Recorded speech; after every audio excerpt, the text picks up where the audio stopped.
Why, hello. How's it going, people? Yo. By the way, for anyone who was watching the stream, did it start when I started talking? Like, did it start at a time that made sense? Or I should double check real quick, actually. Oh, okay, sick. So I can talk right away. All right. Sick. Yo, we got a tournament today. It's starting in 1 minute. We're playing Khorne. It's been ages. I'm going Wrathmongers and Kite. You can't stop me. Wrathmonger Kite has to be OP. 40 speed infantry. You got Blood Beasts, which we know are amazing. You got the Hellforge Bellows, the Skull Cannon. It's gonna be sick. We're gonna play Khorne like you've never seen before. Everyone keeps going darn Exalted Bloodthirster weird shenanigans. We're gonna have some fun. There's a lot of fairly viable lords for Khorne too.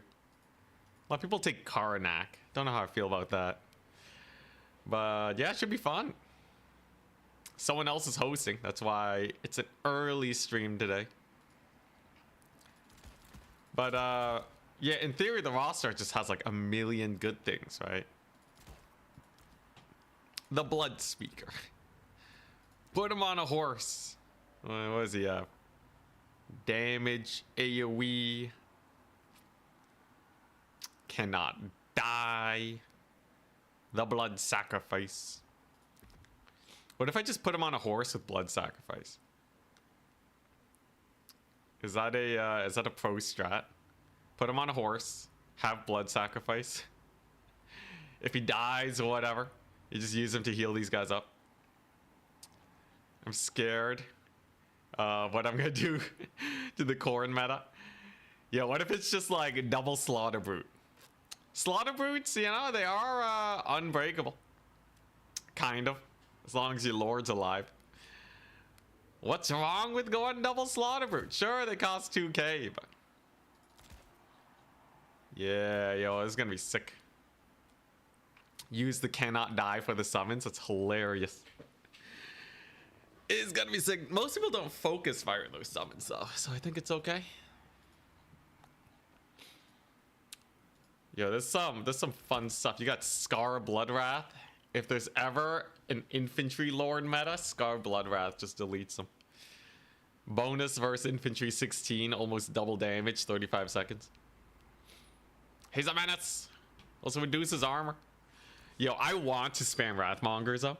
I think people have been sleeping on Wrathmongers. Unit got a teensy tiny bit nerfed and it went from banned to no one's using them. That's not how this game works. When a unit gets mildly nerfed, you just gotta run them. It's kind of like what we did with Slanesh, right? It's almost what we did with Ogre Kingdoms, but I did lose to Bretonnia in the end. Cannot die is really good for demons. It does make them last a lot longer. How long does it last? Unbreakable, vigor. 25 seconds, 40 melee attack. 40 melee attack's a lot.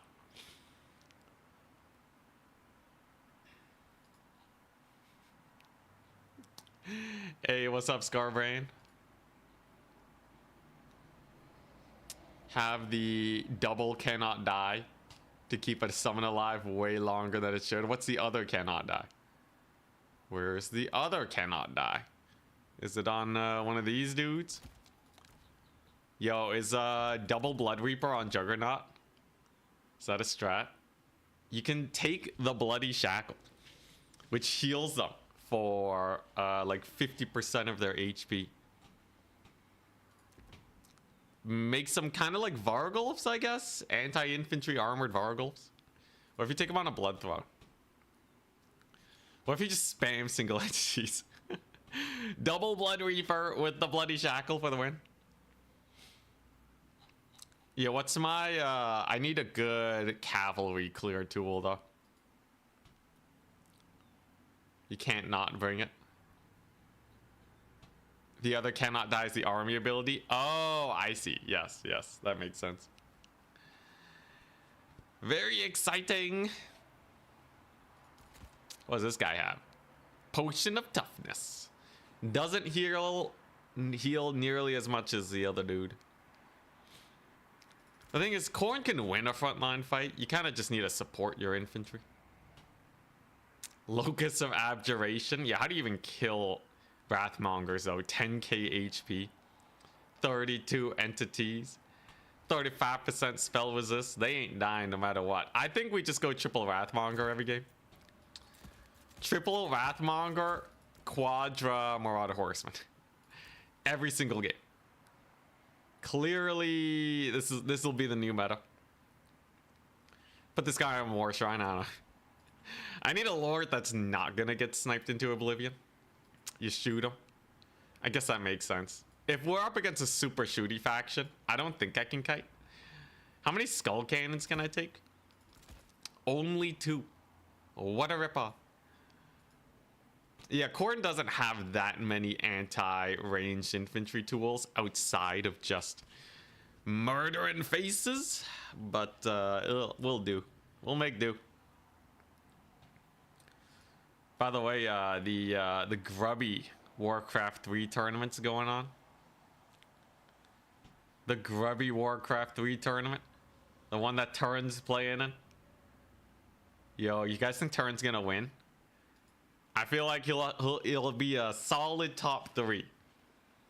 Seems like he's in a solid top 3 situation. Let's go chosen only. Man, yo, the Slaughter Guard, even the Slaughter Guard kind of suck, man. It's kind of sad. Chariots are okay, but to be honest, the Cav's just better. The Khorne Cav? Dude, the Khorne Cav sucks though. If this is better than my Chariots, I don't know if I want them. These guys are kind of garbo, as far as I can tell. What if I do get a Slaughter Brute? It'll be hard for Turin. Yo, his hands are gonna give out, man. If it was a best of 3, he'd be in such a better position. We'll see though. Maybe he has the cream, the secret cream, helping him out. Yo, anyone know if Skull Reapers are good? Yeah, Slaughter Guard's really mid. I don't know if I like him. I think the Wrathmongers, we're just gonna take 3 of them. There's no way they aren't OP. The nerfs did not hit them that hard. Slaughter Brute for the flex. Yo, what? Okay, seriously though, what is my... I guess like you have Valkia, Sloppy Spears. I guess that's pretty good. So anything else? Oh, this is Scarbrand though. Scarbrand Rampage. Just run in there. Scarbrand Skyla Rampage. Okay, so this is what you do, right? This is what you do. You go Skyla, you go Scarbrand. You take both of their rampages. Rage, yep, there you go, embodied. It's the dumb build. It's a very dumb build. So you just rush in there with Scarbrand and Skyla, and then your Wrathmongers just crush face. What's the worst that can happen, right? I see no problems with this. Oh, Fueled by Rage sucks, man. Dude, that ability sucks. All right, we're in. We're in. Here we go.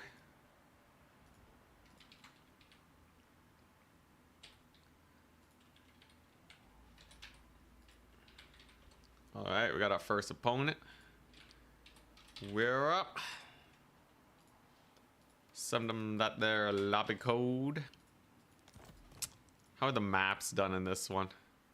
This is a single faction tournament.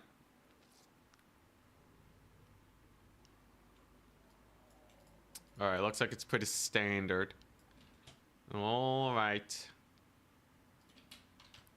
So there are the maps. I'm picking first. I'll ban Eastern Colony probably.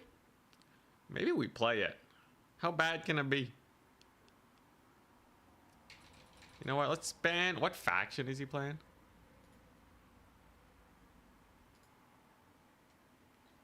He's playing. What's he playing? What's he playing at? Kislev? No. Let's see here. Okay, seriously, what is he playing as? What's he playing as?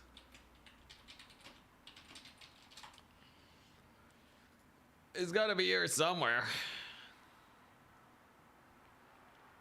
Grand Cathay. Alright, this should be super easy then, right?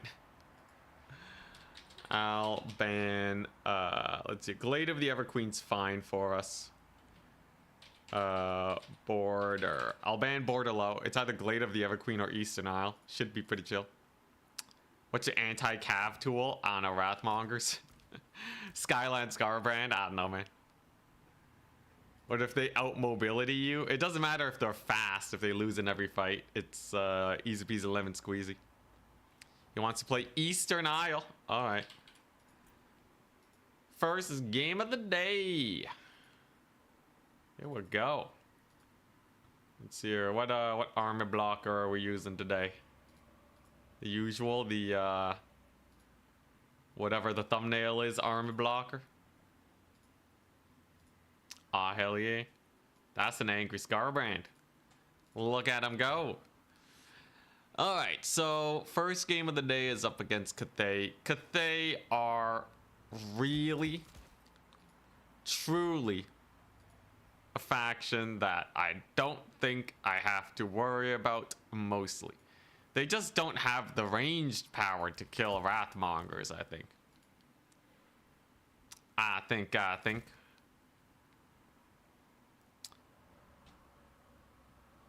Skirmish spam, at least Cathay can't do it. If I go up against skirmish spam, it's either rampage shenanigans. It's probably rampage shenanigans, actually. It's either that or like exquisite Marauder Horseman micro. It's gonna be pretty tough either way. Wonder if this guy's gonna spam cannons though. As far as I can tell, Cathay just doesn't really have a way to clear hyper elite infantry. So I really shouldn't have to worry that much. Who knows though? Maybe he has some forbidden tech. But if the Wrathmongers get on top of his forces, he is more or less as good as dead, I believe. Who knows though? Maybe he has some crazy forbidden tech. Sky Lantern spam. Good call. I do need at least 4 Furies, right? If he goes full Sky Lantern, that would be pretty jokes. It would be quite the way to lose the game indeed. Rampage in time, indeed. Indeedly doodly. Any sources of terror? Khorne's a weird faction where they don't actually have a lot of terror causing tools. Outside of their lords. Which does make things just a little bit awkward.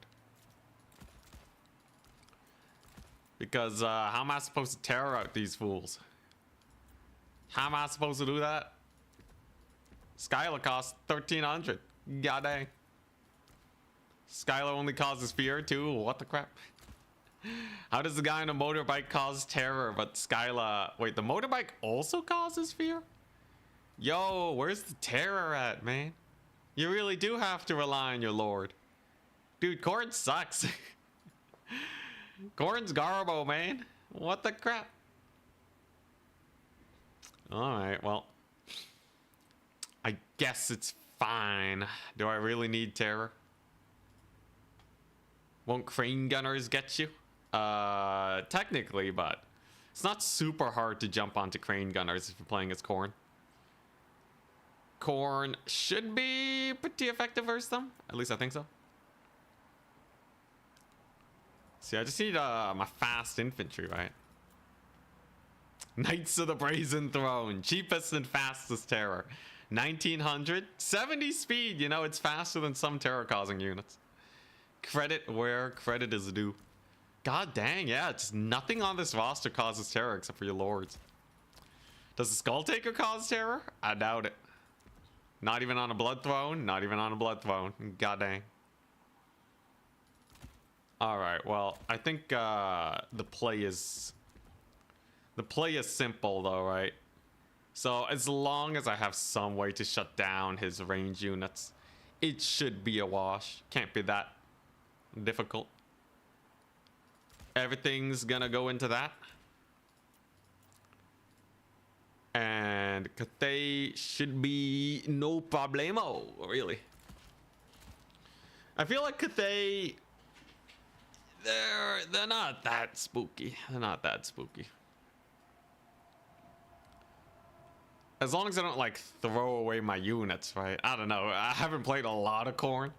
Maybe I'm terribly mistaken.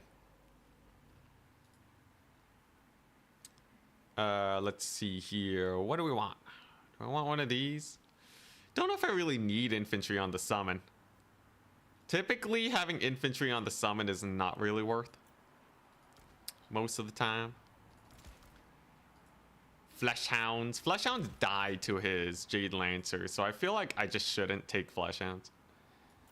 I don't know. Just something about them kind of susses me out.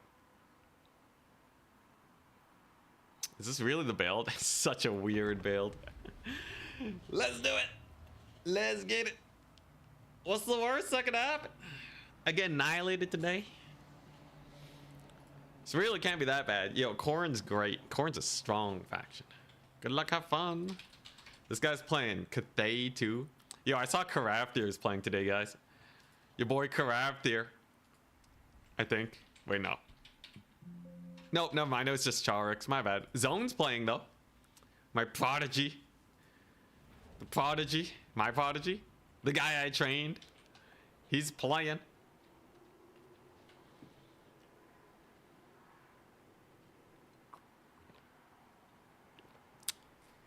Army loss is a type of terror. All right, so here's the build. Here's the build. You might think me insane, but I really don't think. Nice and rested now, hella rested. I don't think this may still be a short stream today though, just because I got some stuff that needs doing. Anyways, you might think this is crazy, but I assure you he's a dead man. Cathay can't kill this many Wrathmongers. I think almost no one can kill this many Wrathmongers. This is 30,000 HP worth of kill your face. On top of the Bloodletters, which is another, you know, it's 50,000 HP. His magic isn't gonna do anything. All I really gotta do is like get some dogs if he has some artillery, but yeah, it's just a full court press indeed. Yo, is Turin playing yet? No, it's still the Viper versus Sing Sing. I'm watching esports while I stream today. Nothing like watching a stream while streaming. Let's see here. Crane Gunners! There they are. Alright, so I'll just go here. Look, my army is fast, man. My army is hella fast.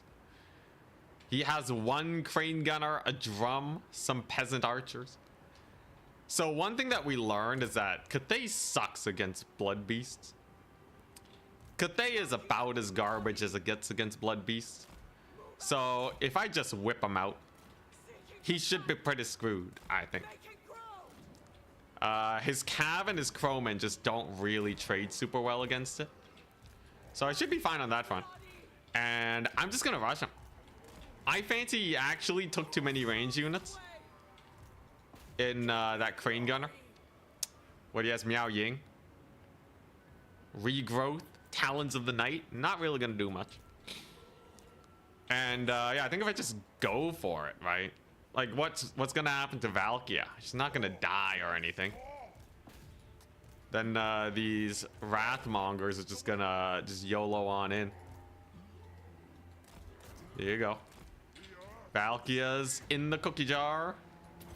Then Sloppy Spear time to kill everything. Doesn't even have a shield. She doesn't need it. 1 million damage. Routes off the peasant archers in an instant.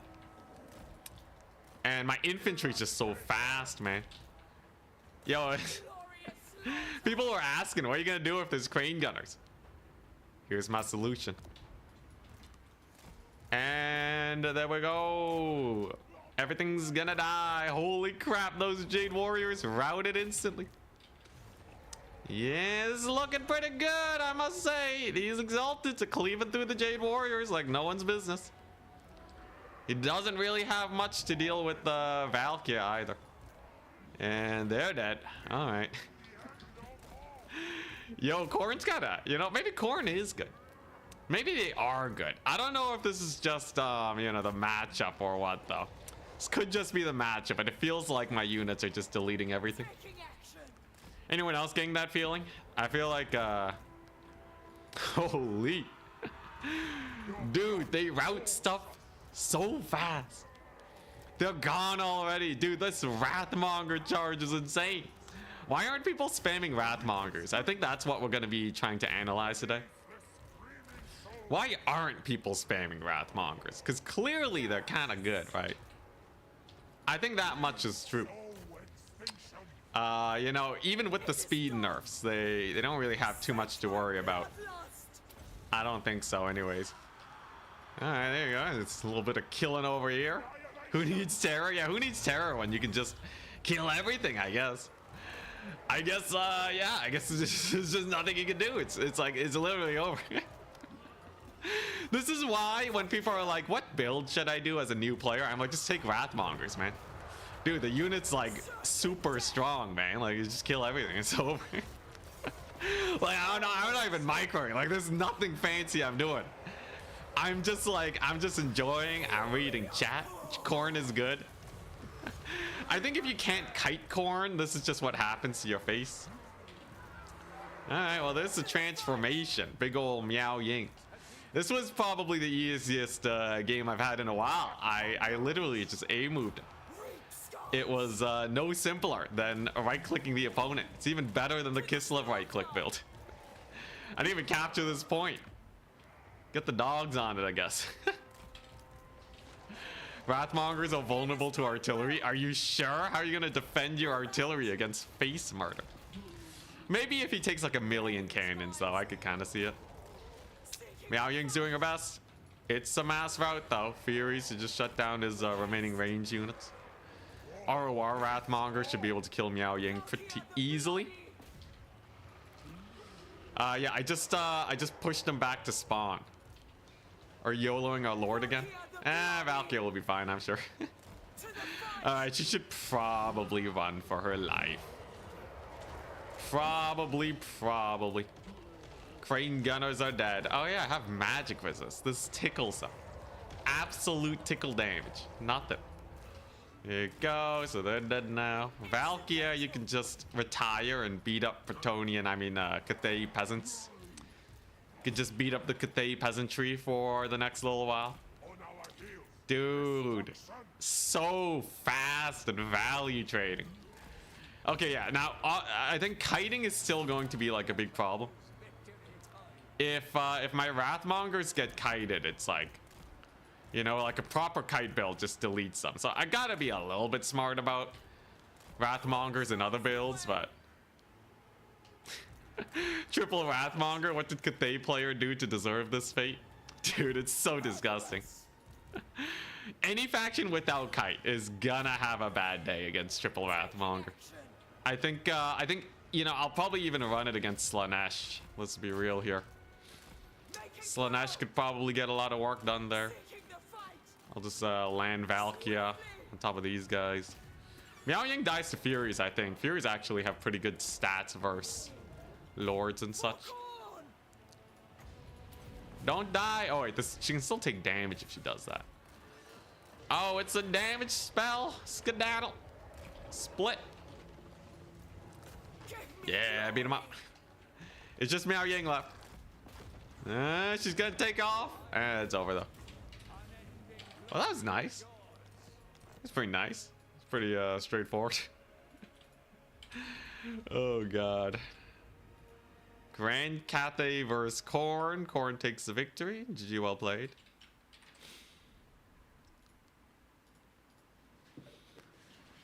Quit spawn camping, bro. Dude, my guys took no damage. They like all paid for themselves instantly. Actually, these guys didn't. But you know, they could have kept grinding for a while. can see the crane gunners, they just don't have the killing power, right? You need some sort of kite or maybe artillery spam to kill him.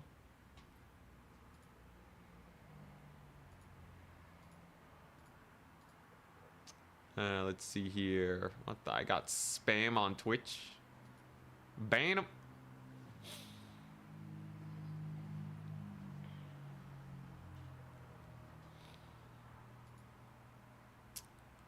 Let's see here.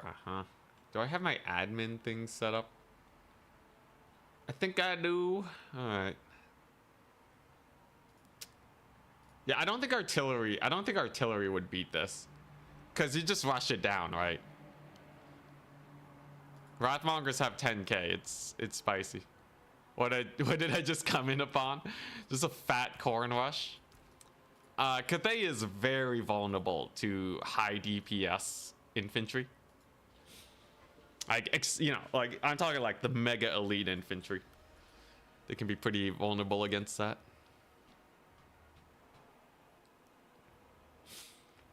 It's like 300-ish, 300 plus HP per model.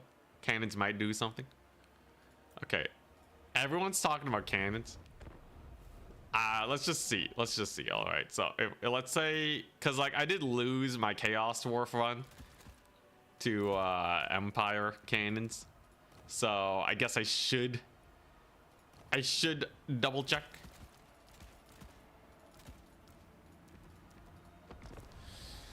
How long does it take cannons to kill Wrathmongers? Let's see.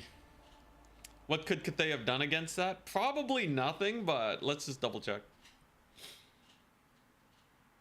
Where's the capping power? The capping power is having your opponent have no army. If they have no army, it's pretty easy to capture points, I find. All right, how long do cannons take to kill this? It's one shot. Can I make them thinner? I can. All right, let's take a look-see. Because remember, the Wrathmonger is going to be marching up on you, right? So we're about a minute in. They have 300 value. 400. All right, well, I think it's like, it's okay. If he gets flank shots on them, it's okay, but like 3 models a shot. It's 2 minutes. How many models are dead? Yeah, losing like a couple models. As they take more damage, they take less damage from artillery. So this is 3 minutes of direct artillery fire. I think with the Furies coming in too, like the thing is, once these guys are traded out and there's no more infantry, maybe it's okay. Definitely on the sussier side, right? Because like there's still a third Wrathmonger. We're like 4 minutes in. These guys can still delete your infantry. You're gonna need to like send Onyx Crowman on them or something. They do pay for themselves though. At the by the 4 minute mark, they have fully paid for themselves, which is good. Almost by the 3 minute mark too. Yeah, maybe you need crane gunners. I don't know. Yeah, cannons would have a hard time shooting. I think in some circumstances maybe, but it's going to be rough. If there's terrain, it's going to be extra rough. Yeah, they're not the biggest targets. You do kill entities with them, but they will be on your infantry by then. And you still need a little bit of extra killing power. Because if even one Wrathmonger survives, and I would know, I played Cathay into Khorne, even a single Wrathmonger will end your entire game. Because none of your infantry can outtrade Wrathmongers. Hey, Zone 1, hell yeah. Grenadiers? Nah, Grenadier ability is not going to save you against a 60 melee attack, 50 melee defense. Each one of these Wrathmongers is basically, they have the same stats as a Lord. 60 melee attack, 50 melee defense. Insane. actually insane. These guys have 61 melee defense. Dude, that's a lot of damage. Yeah, but anyways, any amount of kite is still very terrifying against these guys. So you're gonna need like hella anti-kite tools, probably in like Furies and such. Hey Zodak, what's up? Need Celestial Dragon Guard with the great weapons as a variant with heavy AP and anti-infantry. Yeah, or like Monkey Warriors. Shouldn't they have Monkey Warriors? I feel like anti-infantry fast Monkey Warriors would be hype. Crap, my meds. I forgot my meds.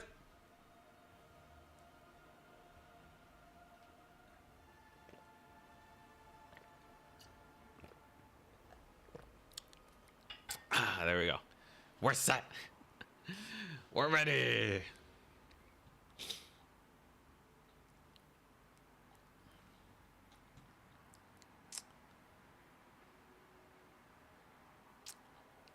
Yeah.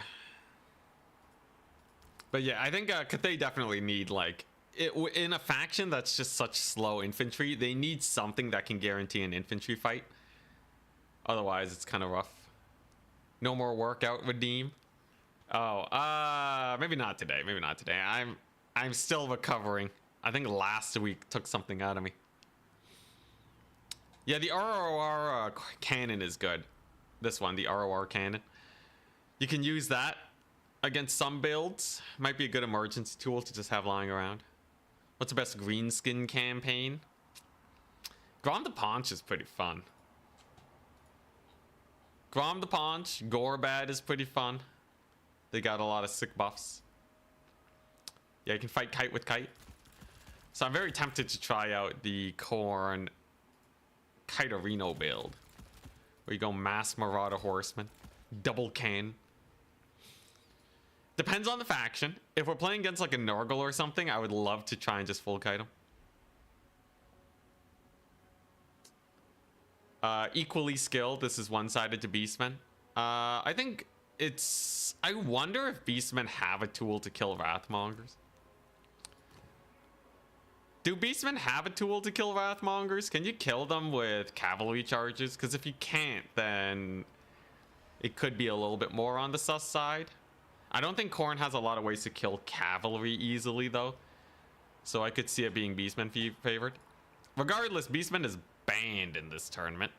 Someone else is hosting, so they just straight up banned Slanesh and Beastmen. Seekers and Heartseekers are banned. Thunder Tusks are limited to 1. Arrows of Kurnos is banned. This is the no powerful unit format. Minotaurs trade well into Wrathmongers? Dang, that's crazy. You just won the Butchers of Kalkengard or something? Or just normal Minotaurs? 1,250 is pretty cheap if they can get a lot of damage in. I guess Wrathmongers, the counter to them is high DPS. That's usually what you want.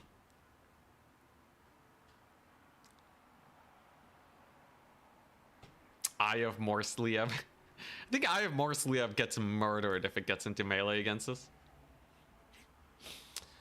What's your anti-elite cav tool? Well, it kind of depends. Kind of depends. I can take Minotaurs if I really want. Copious amounts of infantry, maybe? Khorne has a few glaring weaknesses because their cav is super weak. And their monsters aren't the best either. Like, let's just take a quick look. I kind of want to see. So what if we had, like, Onyx Crowman and Jade Lancers, right? And we're playing as Khorne. And we have a Slaughter Brute. Let's just test out this Slaughter Brute. Because maybe its animations are good enough to kill Cav. Take the Soul Grinder. Dude, no one's running the Soul Grinder right now. There's no way that thing's good. Blood Brute Behemoth slaps. Blood Brute, Slaughter Brute. Alright, here we go. So, how much damage are we looking at? What are the animations like? Pretty okay animations. Kind of slow. Does a lot of damage to the Cav. Doesn't take a lot of damage. It's 70 armor. That's pretty decent, I guess. Yeah, why does this thing suck again? Because I know a lot of people hate this thing. So it can't rampage as long as the Lord is alive. It's unbreakable. Has frenzy that's just constantly active. What's bad about this though? Low armor. 25% missile resist. It is on the more expensive side. Like a frost worm costs 1500. This is effectively just a frost worm. Very weak to missiles. Okay. Can I kill single entities well? Kind of janky. Kind of having a rough time versus this guy. Lord Magistrate should die instantly. But, this thing's kind of having a hard time. Kind of embarrassing, I'm not gonna lie. He actually took a lot of damage from that Magistrate. Magistrate did 2k damage somehow to a Slaughter Brute. That's kind of sad. Yeah, this thing probably can't fight single entities very well. Good to know. Sucks against single entities. Yeah, I think we just saw that. Lord Magistrate. I think it straight up dies to like 3 Lord Magistrates. Something weird about its attacks. Has to be the worst monster in the game. I bet you I could find something worse. What's a worse monster than the Slaughter Brute? Give me a second. The Mutilated Vortex Beast? What's a worse monster? There's gotta be one. I know there's a monster that's just terrible. Yeah, I know it's somewhere in here. The Hyrule Titan. Yeah, does it win or lose versus the Hyrule Titan? I'm wondering. Cockatrice? Okay, yeah, Cockatrice. It probably beats 2 Cockatrices. Ancient Salamander. Ooh, yeah. Well, the Ancient Salamander actually has some kite potential. One of those feral dinos. Actually, a lot of the dinos are pretty good. I think a lot of factions would run them if they could. Bone Giants. Bone Giants are pretty janky. As far as not doing your job is concerned. Dang, Hyrule Titan slaps. Look at that damage.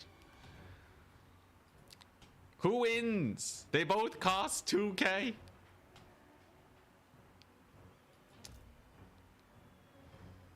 Yeah, grinding.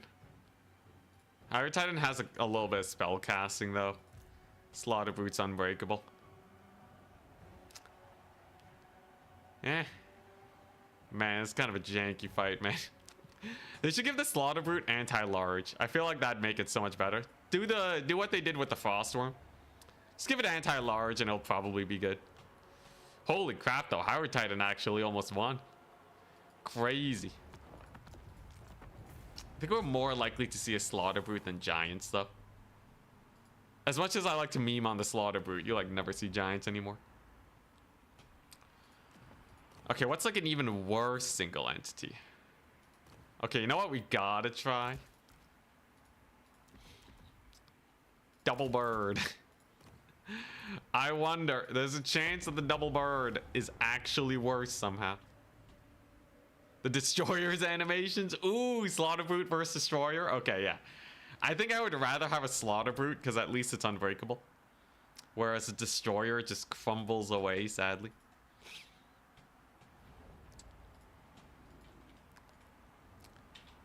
Check out the big flying Khorne monster. Yeah, no, undoubtedly, normally they would be pretty sick.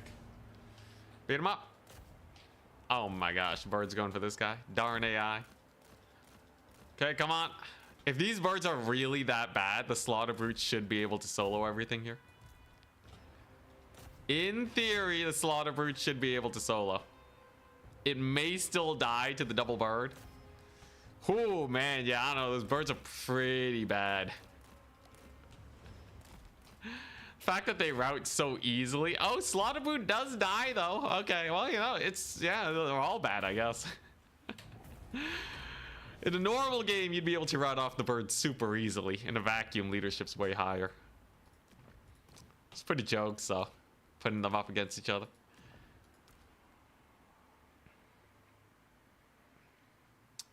Destroyer. The Chowie Destroyer. Where are they at? Chaos Dwarves. How's this paying out? Slaughter Brute's problems getting outnumbered. I think, yeah, it doesn't really have the greatest attack animations. The best attack animations make use of impact damage. But the Slaughter Brute kind of has a claw attack in front of it.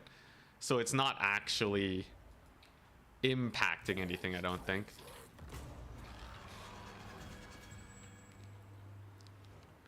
Battle of the Beasts. Who's gonna win it? Yeah, they both... Do they have the same skeleton?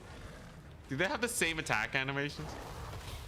A little backhand slap. They look very similar, I'm not gonna lie. This one's slightly different. A little gorilla thump on his face. There's a front punch, okay. Another front punch gives him a good old 1-2 combo. I think Slaughter Brute's losing this though. Slaughter Brute looks like he's getting dumpstered, I'm not gonna lie. Lower HP. This thing has 10k. Slaughter Brute's also 10k, I think. Also about 10k. Their stats are very similar. This guy does a little bit more damage though. Just a tiny bit more damage. This thing has way more melee attack though because of Frenzy. Yeah, it kind of grind. It's not, yeah. Slaughter Brute kind of sucks. Khorne can also heal with Blood Speaker, I guess. Yeah, they can both heal. It's pretty sad either way though. It's I think it's just an animation problem. Like we've seen how good Frost Worms are at killing things. But next round should be starting soon. Let's get our lobby up. See if we can break the meta. Hopefully we get a faction we can kite. Rogue Idol. Yo, Rogue Idol being so slow. I think I would rather have a Slaughter Brute in Domination than a Rogue Idol. Shares animations with the Mutilate. Makes sense. Khorne kind of sucks. I think Khorne's like a solid mid A tier faction. Aside from their glaring weaknesses to kite play, seems like they're okay. Our Bloodthirster is overcosted. At 2k? I think so. 2,000 gold for less than 8,000 HP is kind of bad. I don't think I would really like to have Bloodthirsters most of the time. Why not just have Wrathmongers? Wrathmongers are hype. Slaughter Guard definitely need a buff. I think a lot of what we're gonna do here is probably like kite play, and then we clean up with the Wrathmongers. So most kite play starts to fall apart when they start stuffing up the points. But if you have these guys, no amount of infantry is gonna stop you from capturing. The DPS is actually, like, this is a unit where their DPS is as high as range units. It's crazy. Bloodthirsters against a faction where you fear monsters. Do I ever fear monsters? Can't you just use Minotaurs? I guess, you know, you can pick and choose. No healing on the Bloodthirsters kind of sus though, right? A lot of monsters nowadays have magic attacks too. So he ends up being rather squishy. Like, sure, you know, maybe if you micro him perfectly, it's not too bad. You can't get abused by single entities either. That's just a bad time. But you have your Marauder Horseman. I don't know, man. It's kind of hard to tell. I don't know what I'd rather. Okay, here's in my head though. I think Minotaurs of Khorne. I think Minotaurs of Khorne are better than Bloodthirsters. Minotaur of Khorne Great Weapon has Frenzy Blood Greed, man. They can get plus 26 melee attack at 200 kills. It's crazy, man. Go up to infinity melee attack. You know, maybe I should play around with these Minotaurs more. Minotaurs and Blood Beasts are just sick. And then just screw the normal infantry. I feel like Khorne's infantry is... They're just normal infantry. There's nothing really special about them. Same with their cavalry and chariots and stuff. It's just normal cav and chariots. If you want to win games, you gotta take the things that are actually like really good. We'll see. We're up against Son of Heaven. Yo, yo. Oh, yeah, my win-loss. All right, let's not throw to Empire again today. I gotta remember, the DPS of Empire is actually rather high. If you can't charge them with... If you're gonna play Stuff 'em Up style, you need to spam infantry, not cavalry like what I did. But what's Son of Heaven playing? He's playing...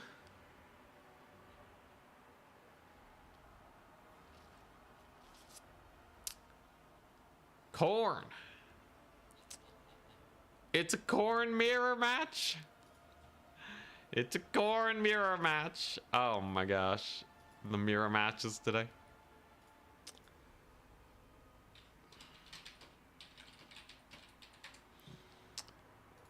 All that.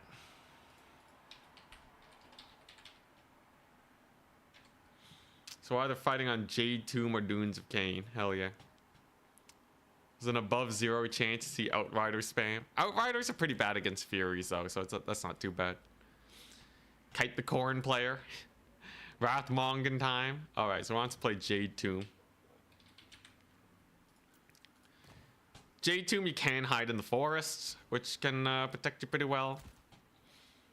So here's the dealio. We both have access to kite tools. We can both kite each other into oblivion. We can both go for super mega rushes. The possibilities are truly endless. Can you win with the Slaughter Brute? Maybe. Depends on the faction. I can beat Cathay with a Slaughter Brute. That's pretty chill. But yeah, it's pretty bad though. It's outclassed by basically every other tool you can bring.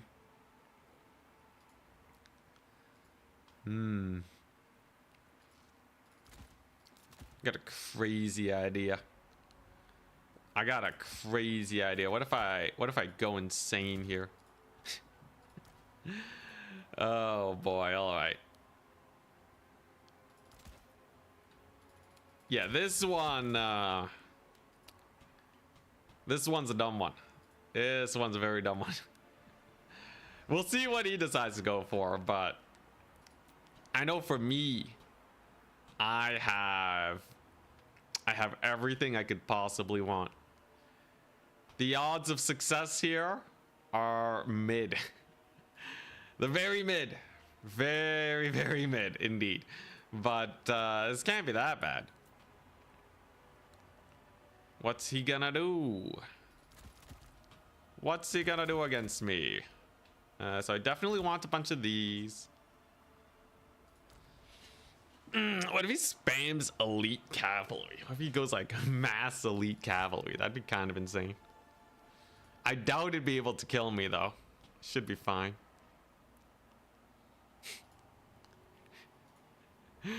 Oh boy, alright.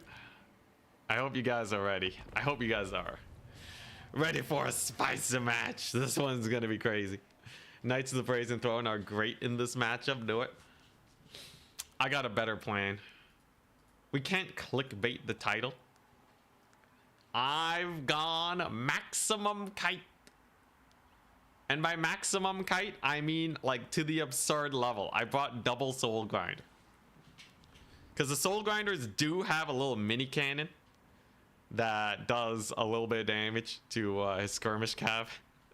So I should be able to win the skirmish cav fight. If he goes for a full rush though, I'm probably screwed. Yeah, no, I've gone about as hardcore on the kite as possible. Feast your eyes! Feast your eyes! He also has like no units. Okay, ready, good luck, have fun. Is it full kite versus full kite? So I got Scarbrain with the Rampage and his Breath Attack to kill his Marauder Horseman. I think this matchup entirely depends on Marauder Horseman. And I have Skull Cannons. in reserve. If he skull cannons my horsemen, it's fine. But yeah, double grinder should be pretty nice. Oh, he's dead, man. Oh, he's super dead. He brought a slaughter brute. Dude, it's like 10 times over. He doesn't even have skirmishers, man. What the crap are you supposed to do? Dude, it's over. I won. There's nothing you can do. I got Scarbrando. Alright. So I just summoned in the Minotaur great weapons, and then it's super dunzo. He's gonna try and dodge my horseman. I turned fire at will off. Joke's on him. Alright. Yeah, this is first horseman summon. Pretty hilarious, I do say so myself. I just gotta not get killed by the Knights of the Brazen Throne. If they do ever catch me, it's mega Jover. We can't be having that. The triple cap's a good one, though. So, it's just Marauders of Khorne. Not a big deal. We'll get our, get a couple shots off. Get our Minotaurs up. There you go. There's one volley. Whoa there, buddy. Whoa, pull back. All right, so a retreating skirmish is an easy way to get free value on his skirmishers. There's my shots with the dudes here. The volleys are brutal. As long as I micro well, it should be very difficult for him to outpace my kite power, because I just have so much. I just have so many dudes, you know. There you go. Skull Taker even takes a pretty massive hit. There's my couple hits on him. Slaughter Brute won't really be able to do much either. Yeah, I just gotta play super safe with the skirmishers and I'll be okay. There you go. Slaughter Brute taking some damage. Couple shots coming off with these guys.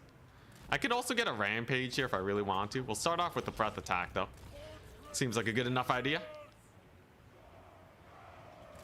Hey, pretty nice, pretty nice. Just a little chip damage. And then what do I want though? Probably doggos. Probably doggos, shut them down. I'm playing a value game right now, so I don't really need to do much. We're just kind of chilling. There's a massive volley on his super expensive slaughter brute. Hell yeah. Skull Taker's pretty low too. As long as he doesn't get a triple cap, I'm totally happy. Let the skirmishers fly. He has a couple skirmishers, but they've taken way more damage than my guys have. My Minotaurs are, they're taking a little bit of skirmish heat. Tiny bit unfortunate. But yeah, I basically just want to use up all my ammo and de-summon these guys as soon as I can. Scarbrain's just gonna threaten these skirms. Get another breath attack on him. Really? Skull Taker's going for it? God dang. Yeah, it's a solid breath attack. And I think I might be able to get a pull on him. Maybe. Skull Taker's kind of in a doozy. It's kind of in an oopsie doopsies. Ah, crap. Little bit of skirmish damage on my guys. It's fine though. Skull Taker's in for a rough time. Scarbrand has his rampage. Oh, there you go. Hey, that's sick. Yeah, he's boned now. Skull Taker's not even close.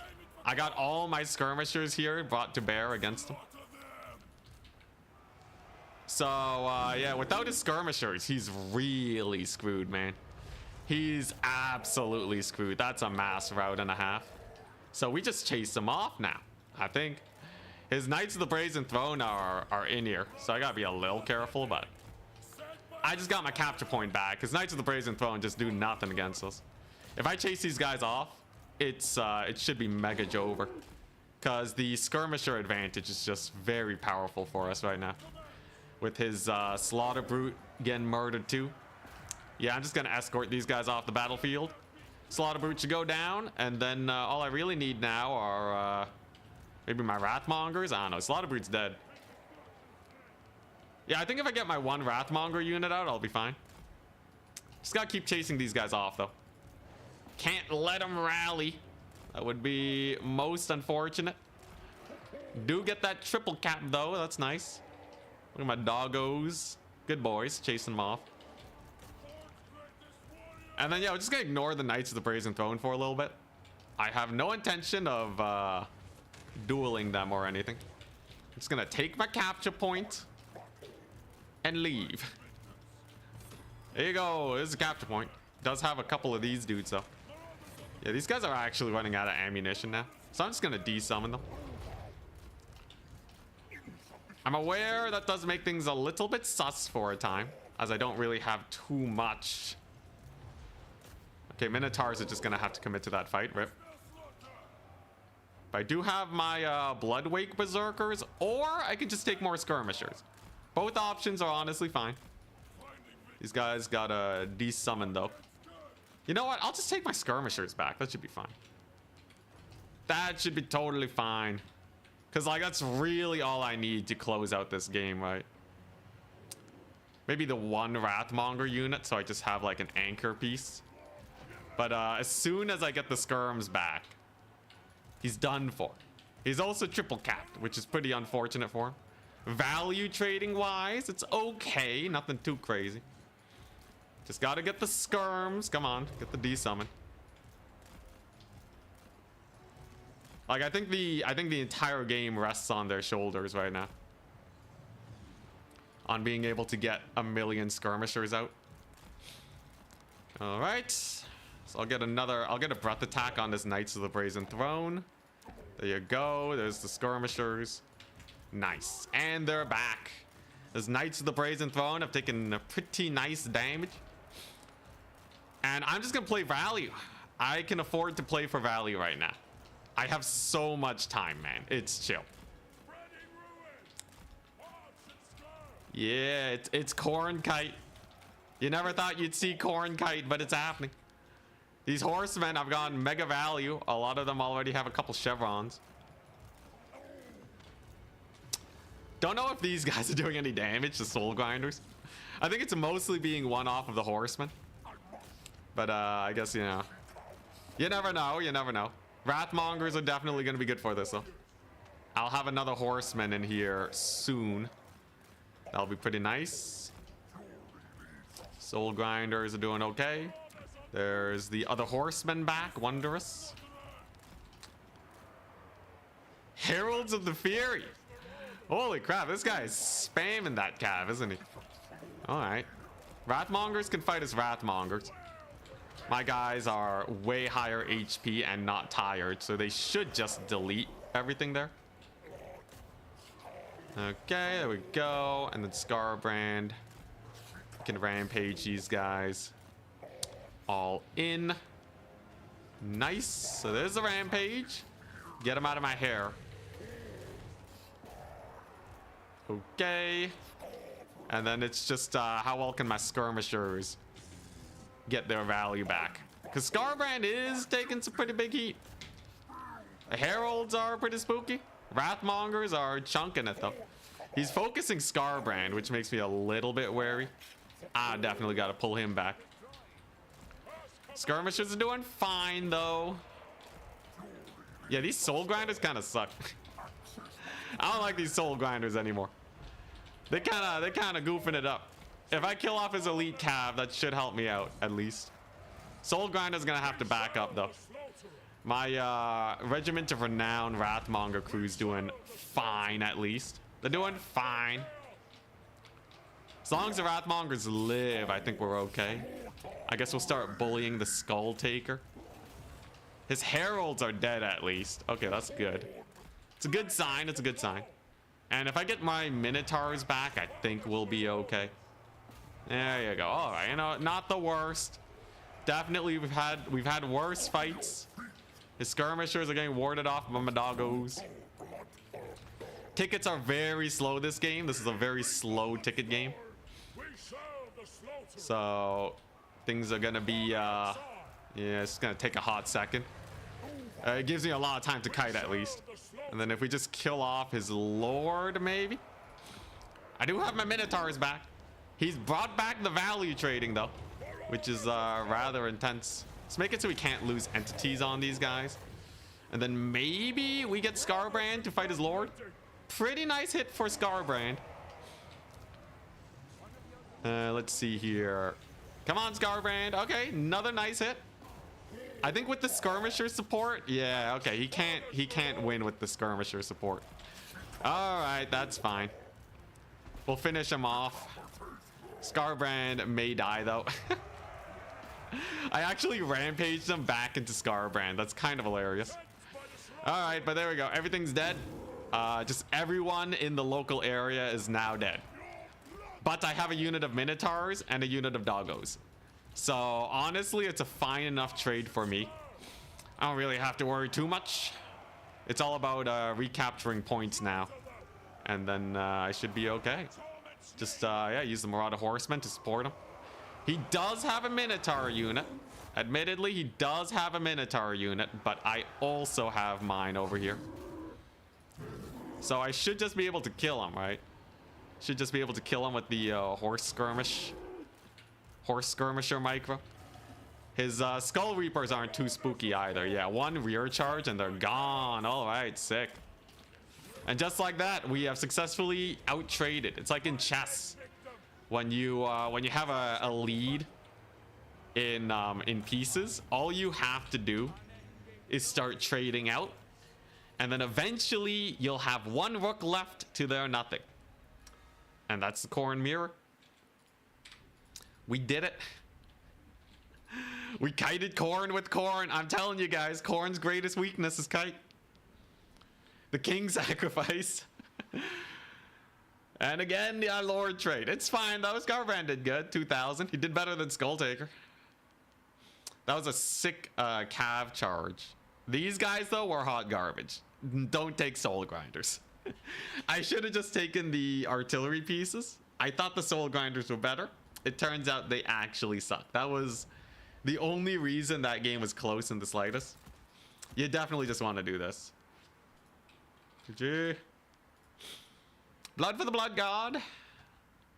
Khorne loves a good tussle.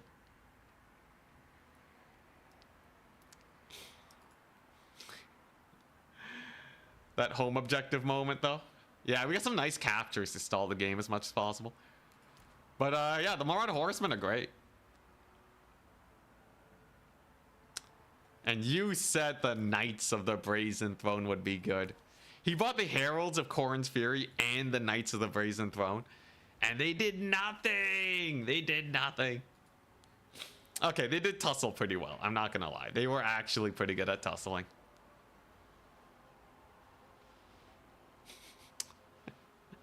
He sacrifices his lords because there is only one lord and his name is Indicity. I love that and hate that at the same time. I love how I made him kill my lord too. I straight up rampaged them into Scarbrand. Yeah, the cannons are cheaper than the grinders. The grinders are way overcosted. He was almost doing an ROR only. What, he had 3? I don't think he had the ROR dogs.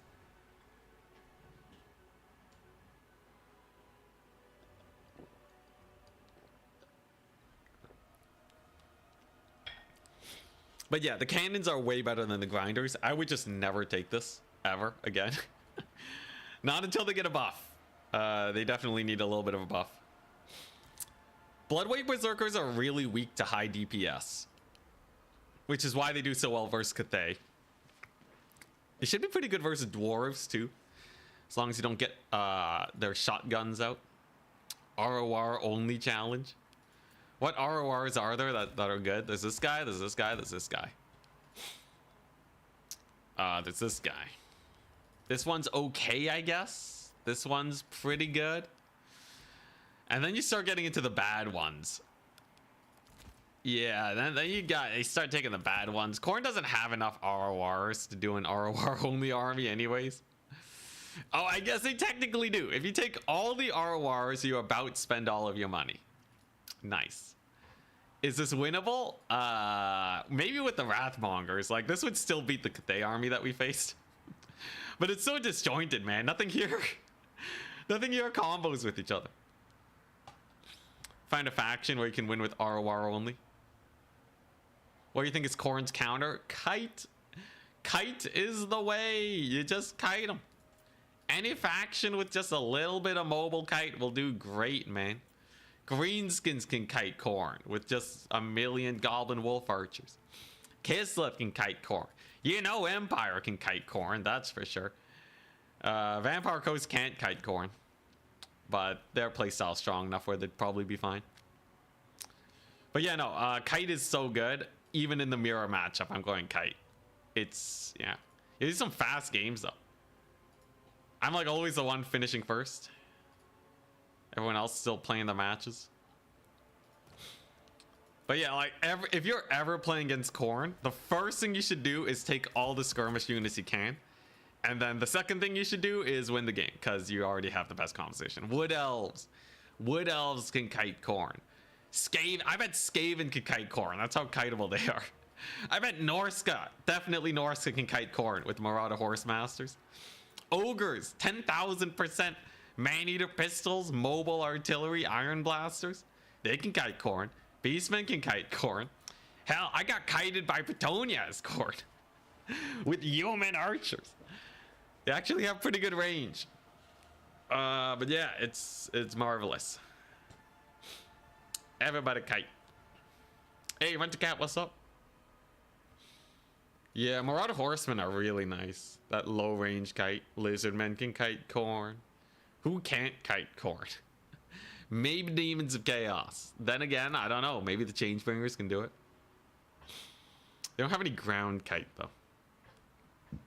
I think if you have Pavane, probably. Without Pavane, maybe not. Soul Grinder Kite is where I draw the line. Soul Grinder Kite is not the best kite. Angels of Decay though? I bet you can make Angels of Decay work against Khorne. It's pretty high stats. You just have to kill off the couple single entities. If you have Pavane, you just rampage them. Pavane's not banned, right? It's too bad I'm not playing Demons of Chaos. Otherwise, I'd be spamming it. Vampire accounts. I bet Vampire accounts could spell kite Khorne, man. I bet they could spell kite him with like Wind of Death or something. Probably not, though. I think Khorne probably wins against the counts.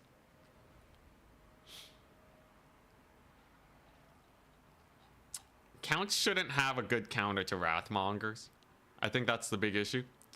Triple Wrathmonger is the de facto Punisher unit. It's a DPS check. If you play a faction that doesn't pass the DPS check, you die. That's how the Wrathmongers do.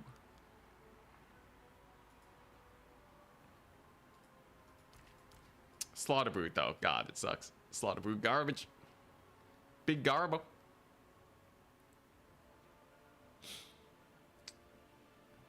Yo, anyone watching the yo, is Turin playing yet? Is Turin playing yet? I don't think so. Yeah, no Turin matches. They're playing some 2v2s right now. I'm watching Grubby's tournament. Warcraft 3 tournament right now with all of the content creators. Turin's gonna be playing soon. I feel like Turin has a pretty good shot at it. Skull Reapers? Not a fan of Skull Reapers. Aren't they just like worse Wrathmongers? Yeah, they're just worse Wrathmongers. Sure, they got bonus versus infantry, but no armor piercing. Technically, magic melee attacks. A little less armor, a little less HP. Problem with Skull Reapers is they die to a cav charge. I think that's the problem. One cav charge and they're gone. You find Empire Kite builds so annoying, especially with War Wagons. You have to learn how to counter kite styles, and it's a completely different moveset than most people are used to dealing with. But it is doable. It is definitely doable. You need to have like either a lot of shielded infantry. You need a lot of shielded infantry, and you have to learn how to minimize damage. Also, yeah, immune to flanking is massive. Is Arbol any good? On launch, people were taking him a good amount, but he kind of fell off compared to Valkia. So he has a free spawn summon. That's like pretty nice. He has a net. It's pretty nice. No, it's he can't move, right? Yeah, it makes it so he can't move. Never mind. I was like, he has a net? Jeez. Yeah, he could summon stuff. He's 1850. He only causes fear. I would definitely take him for his spell resist. He has very high spell resist, so effective 12,000 HP. Skull Taker is pretty crazy. It's pretty crazy sauce. But yeah, if I was like really worried about like Spirit Leech spam, then maybe. Oh, I see Turin on Grubby's stream. Look at him. It's Turin.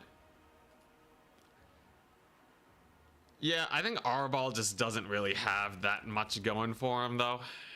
For 1800. Like Valkia's spear is just so powerful. And she's just such a strong lord that kind of makes me question. Oh man, Turin's streaming. He's playing. Oh boy, hype. Yeah, I think most people favor Valkia right now because she's fast and she has anti-large. Arbol is still really good, but he's probably not as like. I think Spear of Sleipnir is just better than the Eye of Khorne because it does take a long while to actually trigger this. Getting a unit that low can be pretty difficult.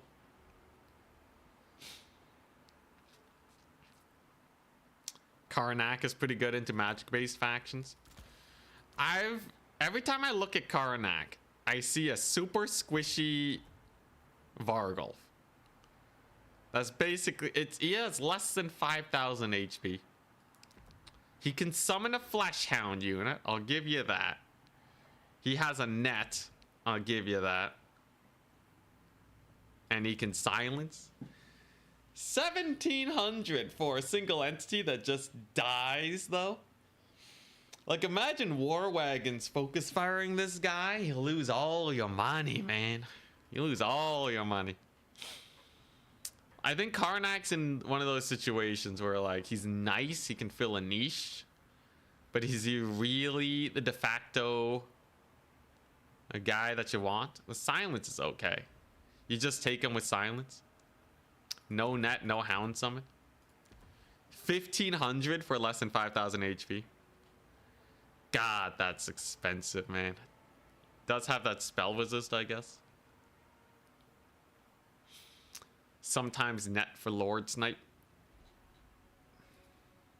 It's really hard for me to justify. It's very hard for me to justify. It's against, if I was playing against Charix, right? Is Charix ever gonna let me catch him with Karnak? Is Charix ever going to let that happen? Or is he just gonna kill the dude? If I go for a deep dive, he's gonna have defenses and counter charging. And if Karnak dies, I'm left without any other killing power other than my lord. I don't think he's terrible, but I think he's a very high risk character for the price. You're paying a lot of money for this bad boy. 95 speed is good though. Let's just compare him real quick. Let's just compare him to like a safe pick. Yeah, you see this Gorbel, right?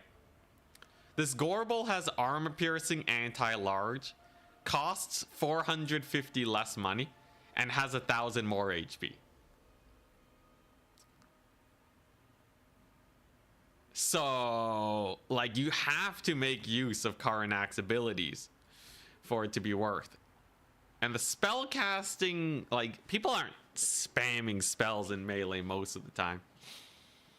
Kind of depends on, you know, maybe with like an Alberic, maybe with some super snipey lords, you could see it. It's toss-up for sure.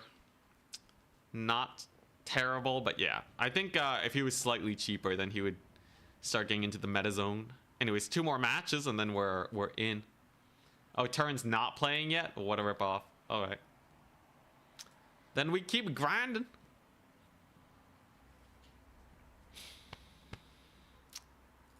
I wonder if today will just be like an easy peasy win day. Just Khorne Kite into the horizon. I would love to win this tournament. secure myself in second place. Let's take a look at the leaderboard right now. On the leaderboard, number 2 is me at 9 wins. Number 3 is Charix at 8. Number 1 is Oishi at 15 because he signed up for every tournament. God dang, Oishi. Actually, we played a similar number of games. Oishi just has a really good win rate too. Yeah, we have a similar number of losses, but they have 30 more wins than me. Okay, Oishi's just a god then. Very consistent player, it seems. But I would love to creep back up into first place. I want to be a menace again. I almost want to be like a top player. It would require a lot of Warhammer, a lot of playing. But, you know, I think my little roundabout run through of every single faction in the game has taught me a lot about everything. So I should be surprised a lot less often. And then once I start maining factions, then we'll get really good. How am I not even afraid of jinxing myself? Because I'm the luckiest man alive. Haven't you watched my XCOM games? The only time I ever lose an XCOM is when I play badly. It's never unlucky, okay? It's never unlucky because we're always the luckiest man. Just like that time that giant dude cleaved my guy through the roof and it killed him. Got my other dudes to panic and we almost lost the mission. Never unlucky. We're amazing. Alright. Where's my opponent at? Next round should be very soon. 2 more matches still. We're waiting. Is Oishi playing today? If Oishi's not playing today, that helps. Nice. No Oishi. It's too early for Oishi. Hell yeah. So, who are the big names then? There's Charix. There's B6. Martin is in there. Is Martin playing vampire counts again? I think vampire counts into Khorne is a great time. His vampire counts are good, but I'm pretty sure Khorne just dumpsters them. Who knows though? Maybe he has like some forbidden tech. Let me check. SFT declaration. Martinius. What's he playing? Empire. God dang. That's bad. I think Empire has a wonderful matchup into Khorne. That's been bad.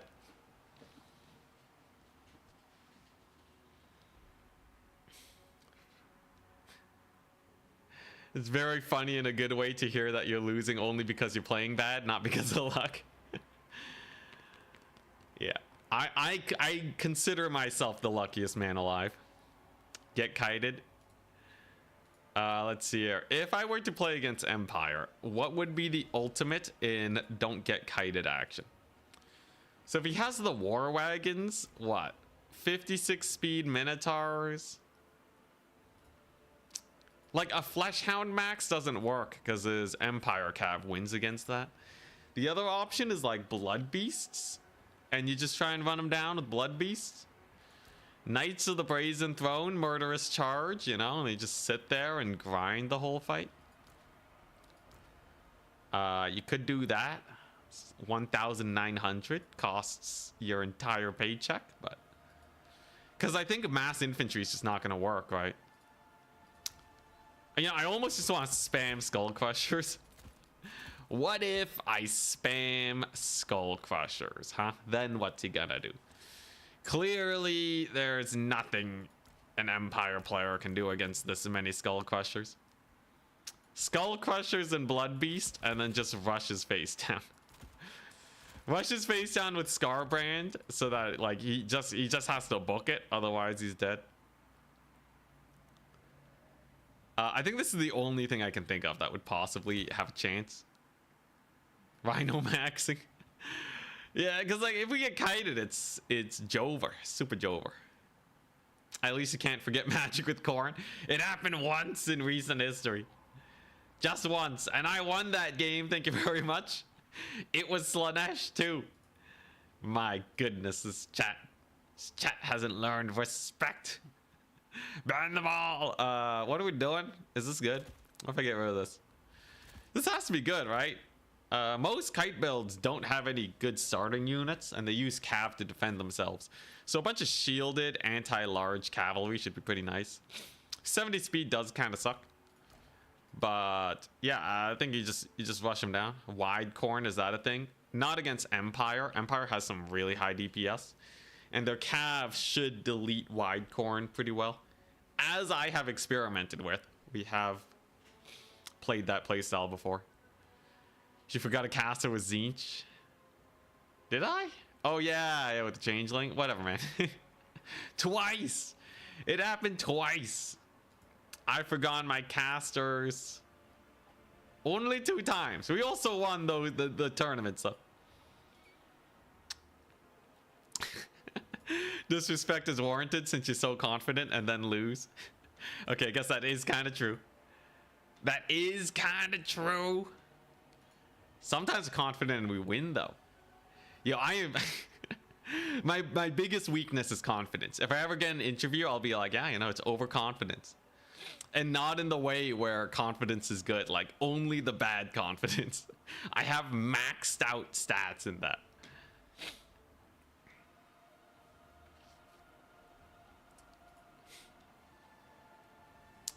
Let's see.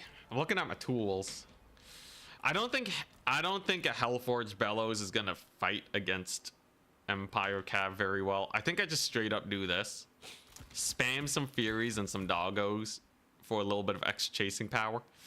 And then just hope he doesn't go mega wide. Take a couple Wrathmongers and Berserkers for summons, I guess. Maybe we can just kill him if he goes wide. Surely if you're that overconfident, you would answer that you don't have any weaknesses. It depends on my mood on the day, I think. If I recently won a Warhammer tournament, definitely no weaknesses. For sure, you know, because clearly I've overcome it. Better than having no confidence? Maybe. Depends on the situation. What job am I applying for? Let's see. Anything? Man, what are my options even, man? Arball is not great as an anti-kite tool. Maybe the Blood Speaker on a horsey? Nah, I think the Rampage is too good to pass up. I need a small map that's hard to kite on if we're gonna face Empire. Cut the starting Blood Beast for 2 axe throwers. Nah, I gotta get into the melee. I think I have to get into the melee, otherwise we're screwed. So if he routes off the triple Skull Crusher somehow, and then I just have axe throwers, we die in a ranged fight. We die real bad. I'm not sure you can answer that kite is your weakness. It'd actually be Bretonnia, thank you very much. I think my worst win rate is still against Bretonnia. Unhinged build. You gotta go a little unhinged when you have these bad matchups. You came for Nurgle Kite build. We already got a Khorne Kite against Core, and that was pretty fun. My apologies. I'll just tell them it's the French. They'll understand. Surely we're famous enough where anyone interviewing me would know who I am, right? Okay, nice. Next round started. Let's go. Let's get that win. Anyone but Martin. I'd rather face Charix. Who's Charix playing? Zone is playing Warriors of Chaos. That's fine. Charix is playing... He's playing Bretonnia. Oh God. Oh Lord. Bretonnia? No. Bretonnia sucks because they can fight my cav. Okay, you know what? Anyone but Charix. New Twitch, who dis? Hey, what's up, Suzetra? Okay, anyone but Charix and Martin, unless we face them in round 4. I'll happily face them in round 4. In round 3, though, it makes things a little sus. I think Charix's Bretonnia is pretty spooky. Is there a halberd spam you can go? Because they can spam halberds against Bretonnia. Doesn't that work? Bretonnia is your kryptonite? It really is. Yeah, the problem with Khorne halberds is they are way, way more expensive, and the runner-up is unarmored. So unlike Cathay, you can spam 650 gold halberds, and then some elite infantry halberds, Khorne does not have such luxuries. There is a Minotaur Great Weapon shenaniganry that can be played. Scarbrand Rampage is really good. The Green Knight is made out of kryptonite. It's why he's green. Thankfully, Scarbrand is not Superman. He eats kryptonite for breakfast. Let's see here. Yeah, Scarbrand should be able to dumpster the Green Knight. Green Knight and Alberic, though, kind of sus. And Valkia, she can't really stop them from just being a pain in the butt. I think you just got to take the halberds and the Minotaur Great Weapons, and you know what? If they take Yeomen, your life just sucks. If they take mounted Yeomen, I don't know. Can you kite mounted Yeomen? Can you counter skirmish with axe throwers? Maybe? I think if you micro perfectly, you can actually waste their ammunition with horsemen and kind of ward them off, if I remember from Warhammer 2. Big red monkey. Skyla. Skyla doesn't bring that much to the table. Also no magic damage, so kind of sucks versus Green Knight. I'd rather have Karnak versus Green Knight. Even then, he's not the best. Though, you know, Karnak at 1100 is actually not a bad deal.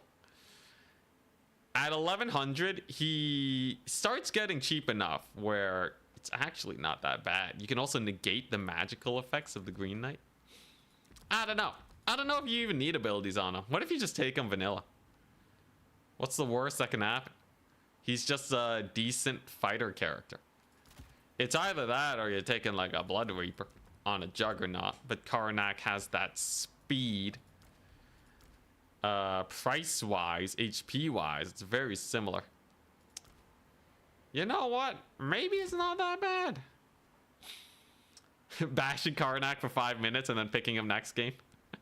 Yeah, you know, when he doesn't have abilities, he actually becomes decently priced. No armor piercing, it's decent armor piercing. Slightly higher than usual. And to so cheap, yeah, I'm not a big spender, all right? I've been eating mashed potatoes for the last week because you can get a whole pot of it for like $4. Of course I'm cheap. Yo, the mashed potatoes, oh my gosh. Infinite sustenance.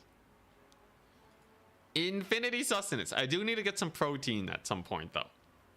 I do have some discount pork loin. It's extremely freezer burned because I bought like a massive pack of it while it was like on sale. It was like $20 off, guys. It was like $40 this much. $20 off. But it's been sitting in my freezer for like a year and a bit. So it kind of needs to be dealt with. Does anyone know how to tenderize pork loin? You guys are master chefs, right? How do you tenderize super duper freezer burned pork loin?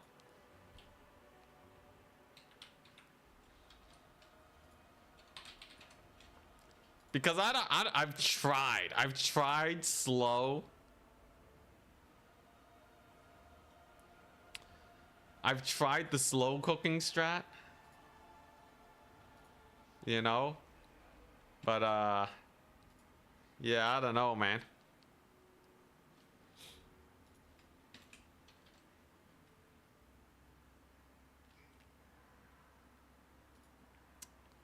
I've left it to marinate a bit. Grate apple onto it. Brine usually.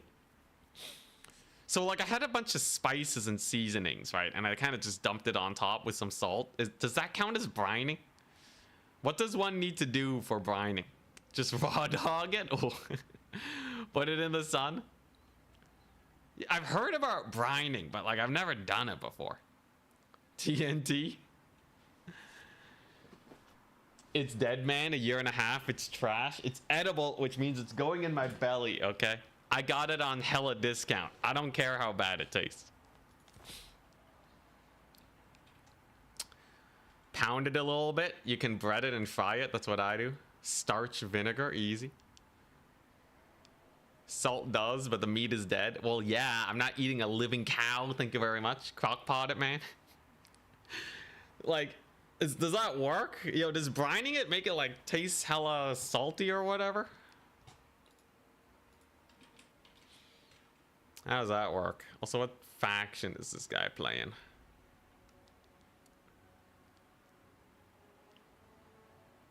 He's playing Tomb Kings. Easy peasy. We won. No way. No way we lose this one. Tomb Kings? Are you kidding me? That's super easy. It's Tomb Kings. The confidence flows through me. I'll ban Imp Road. Imperial Road is fine ban. Orc diet. Don't use too much salt. Keeps it from getting dry also. How to brine. How to brine. Let's see here. What are we looking at? Soaking it in salt water solution to increase moisture and flavor. What to do after brining pork chops? What's the best way to cook it? Do I still throw it in a soup or do I put it on a pan? I have a meat thermometer. That definitely helps us out. He wants to play on Lustrian Narrows? Hell yeah.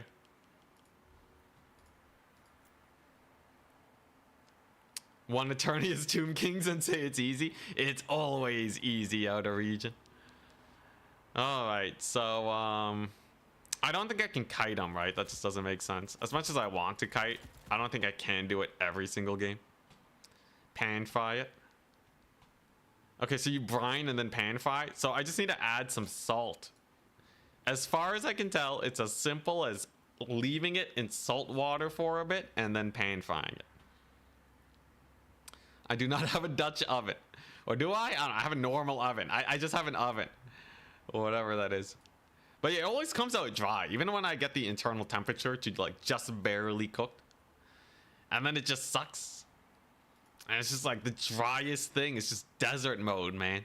It surprises me that salt makes it less desert mode, but sure, I guess. Sure. What's the best way to kill his stuff? What if he goes horse such? What if he gets the sphinxes going? Then what? Kosher salt? You mean normal salt? You guys are getting too fancy on me, okay? Wait, let's just stick with salt. Just normal salt and normal ovens, okay? Kitchen salt. What I don't know, kosher? If you had a Dutch oven, you would know it. Okay, I definitely don't, though. Wrap it in foil when you put it in the oven? Interesting. No, it's just pork loin, not tenderloin. Just pork loin. I think that's the drier variety, if I remember correctly. Let's see here. How do we kill this man? How do we not die to Ushapde? Brining doesn't work. You need either some starch or vinegar and then stew it. I heard that starch and vinegar makes it taste weird because it's like kind of a pork chop cut. You don't have kosher salt in Canada? I'm sure we do. I just don't know my salt. I can't tell my salt apart. Look, salt is salt though, okay? You can't tell me that there's different salt. It's way too complicated. Yeah, what am I gonna do against this guy? Let's see here. You know, it's probably fine, right? Oh, what's the worst he can do? There's not that much this guy can do against me, right? Brining doesn't work. Spoken like a man who doesn't brine long enough. So how long should I brine then? Let's see here. How long to brine pork loin? 3 to 4 hours. So I brine it before I cook it then. Okay, that makes sense. Thinner loin. You can do 30 minutes to 2 hours. Thicker, you can do 4 hours. Don't over brine. for dry brine. Okay. Well, I can check on it today then. Overnight? Really? You think it's way longer? Are you telling me Google AI is lying to me? Cook the story on http:/cookthestory.com says 3 to 4 hours. Reddit says 3 hours. I gotta brine it for overnight. Get a good scale and a thermometer. I got a thermometer. Scar brined. Oh crap, he's already done picking his stuff. I only got the basics down. I don't really know what I'm supposed to do here. You know, I could take this. You know, it's actually not too bad. You should have a hard time versus, I think. Should have a pretty hard time versus. What do I want? Is this good? Man, that's expensive. It's an expensive army, man. So expensive. What am I supposed to do with this? How do I stop his horse skirmishers from bullying me? They're gonna bully me, chat. They're gonna bully me. Fleshhound's good here, or do they die to his Nahakar horseman?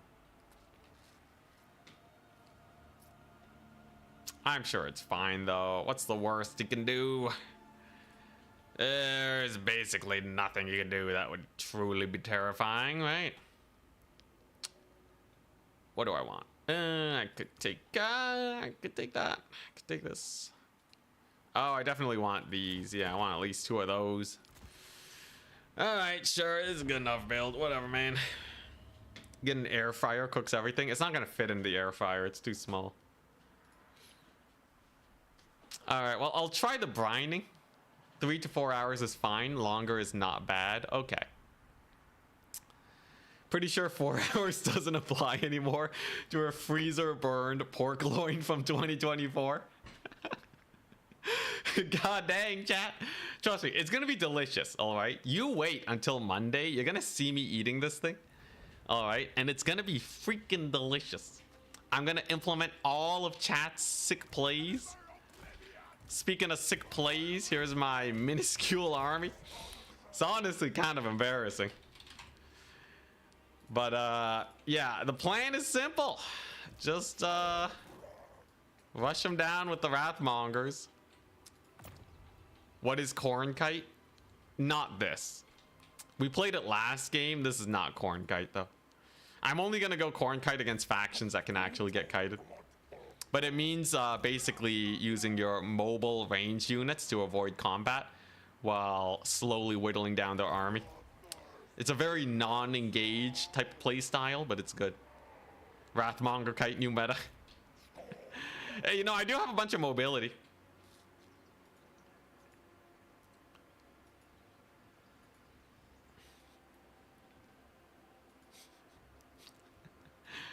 All right, here we go. But yeah, so you guys telling me I gotta brine it. So I brine it and then I'm gonna throw it on a pan. All right. You know, I'll do a poll.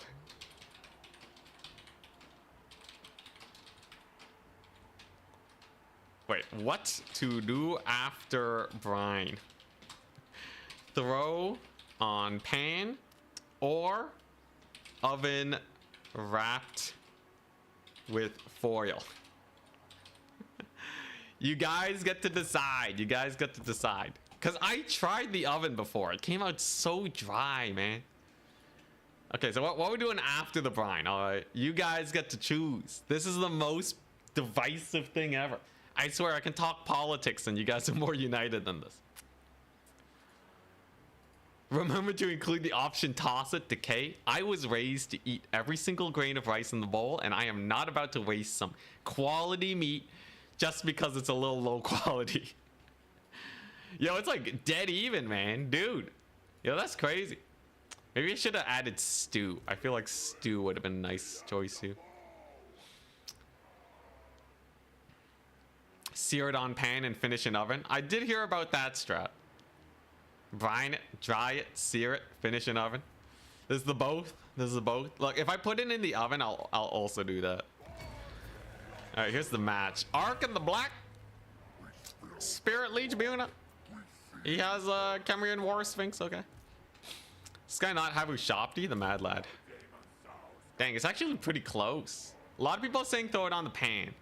You know, I'll have a few of them. You know, I'll do 60% of them are going to go on the pan. 40% of them are going to go on the thingamajig.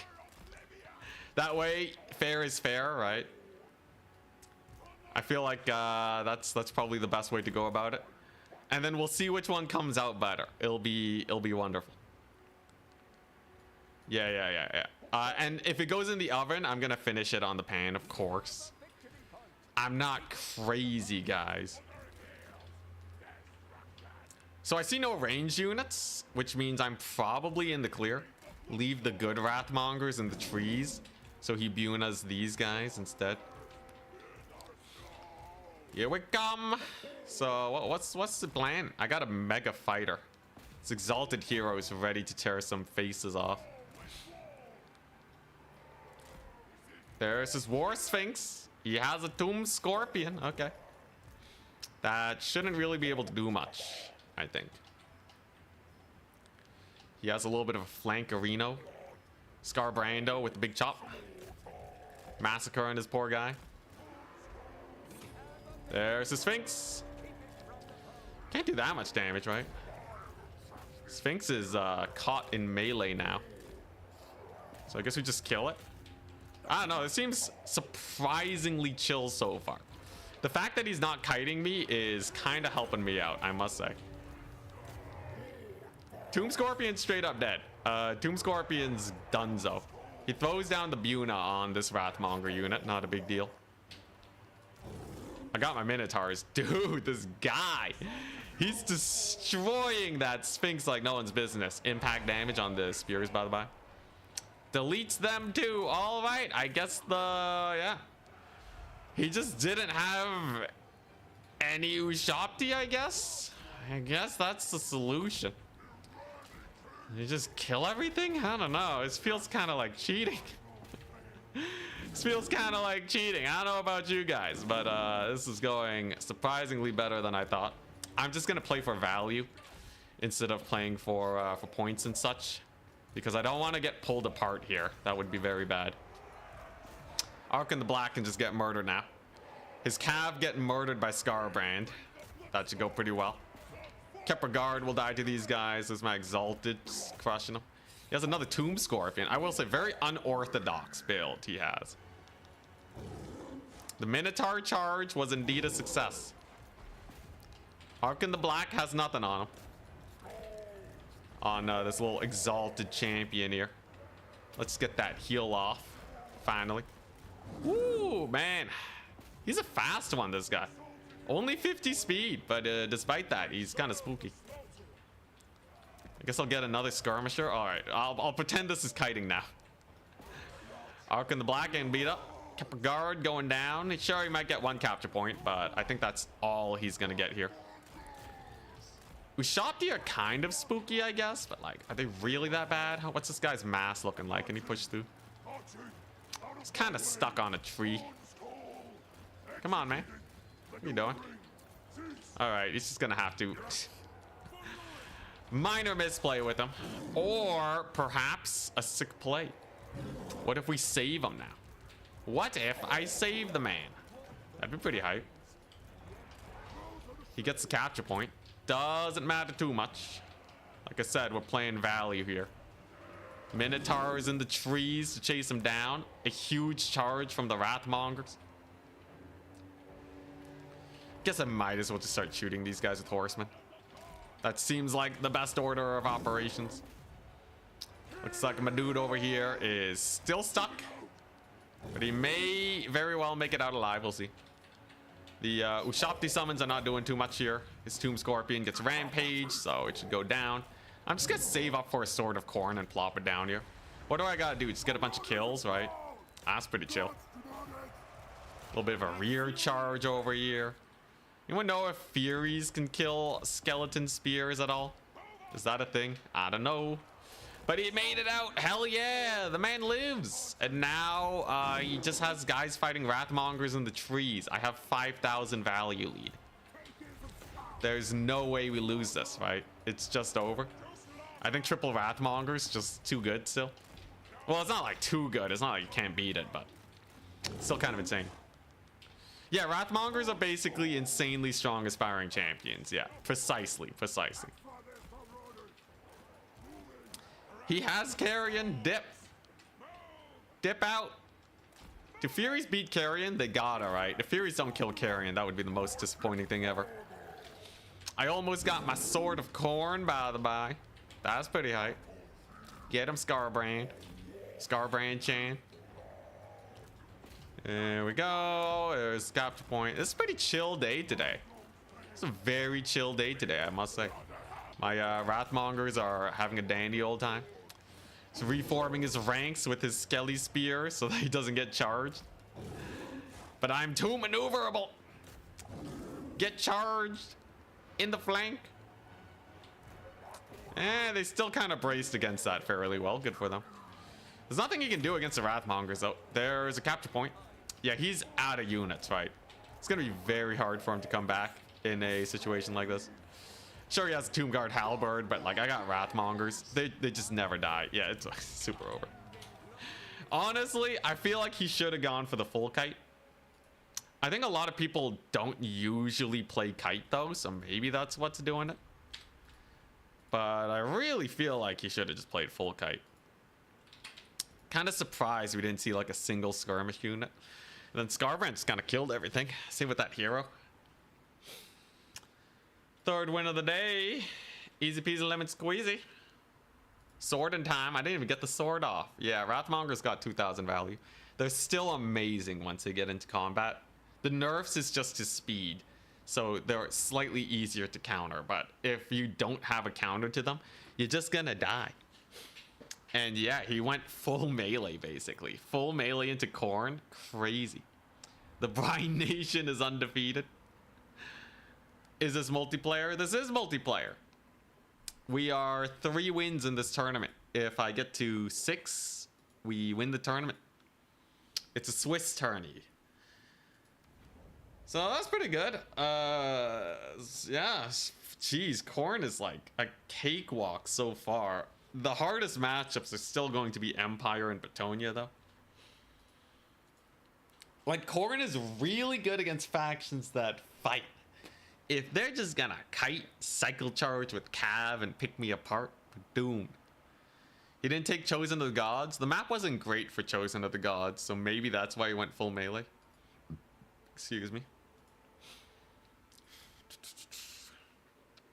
I think Skull Cannon is bait. I think too many people are taking Skull Cannons and not enough Wrathmongers. You can just mong it up. Just mong it up and you're fine.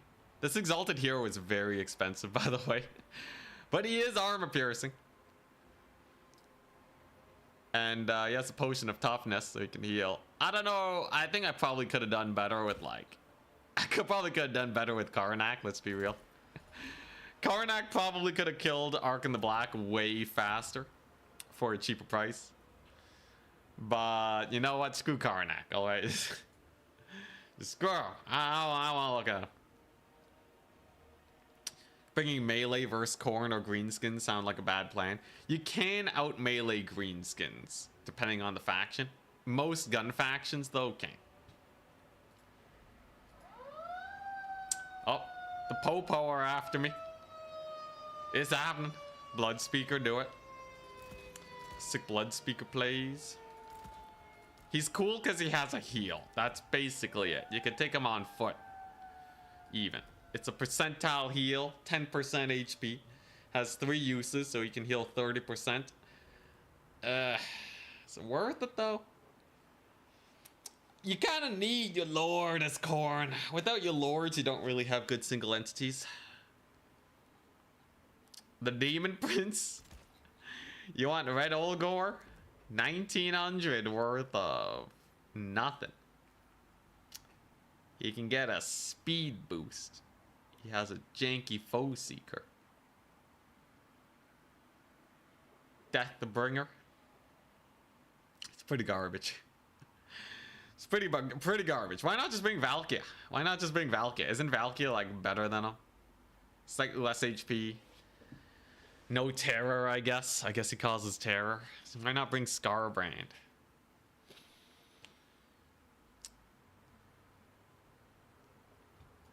Does Red Olgor heal? Does he heal? He doesn't even heal. You murdered those poor innocent Skelleboys. That I did. I am guilty. And I'd do it again. Wrathmongers for the win. Why are people taking Marauders, man? Why are people taking 3 Marauders instead of 1 Wrathmonger? I have yet to discover. Maybe the Empire or the Bretonnians will teach me. But I'll be back in a second. Here we go.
Alrighty. Yo, there's no way we lose. Beastmen a band. Beastmen a hell band. Yeah. I feel like the Wrathmongers annihilate Beastmen. I don't know. Maybe their Skirmish Cav win it. Maybe the Cycle Charge wins it.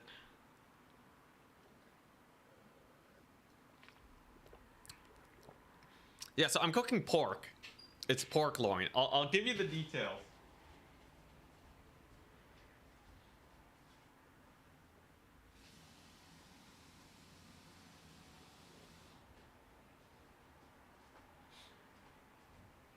Yeah, so here's the problem, right? I don't want to overcook the pork. Like, how do I make sure the internal temperature... Because, like, I gotta make sure the internal temperature is still good when I sear it on the pan.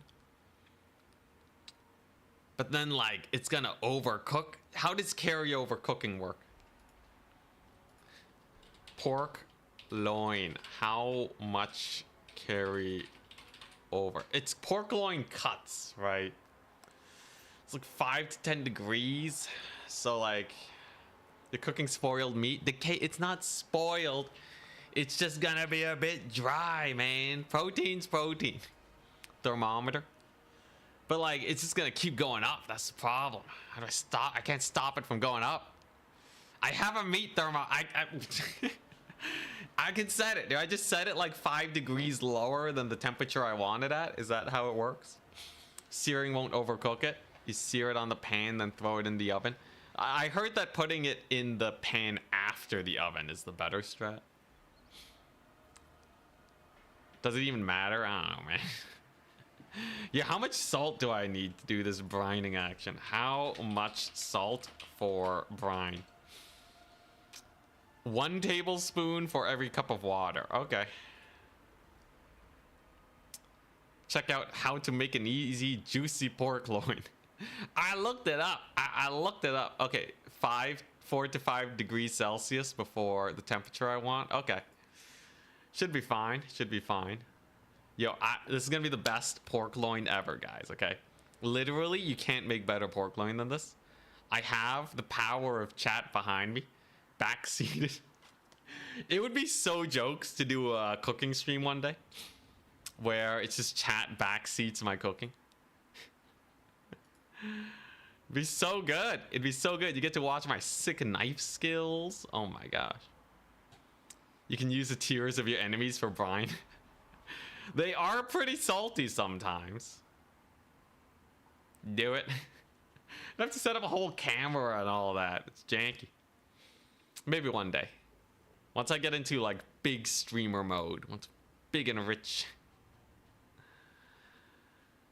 then I can throw away my career by cooking on stream. I'm sure it'll be fine. All that. Couple more matches to finish up.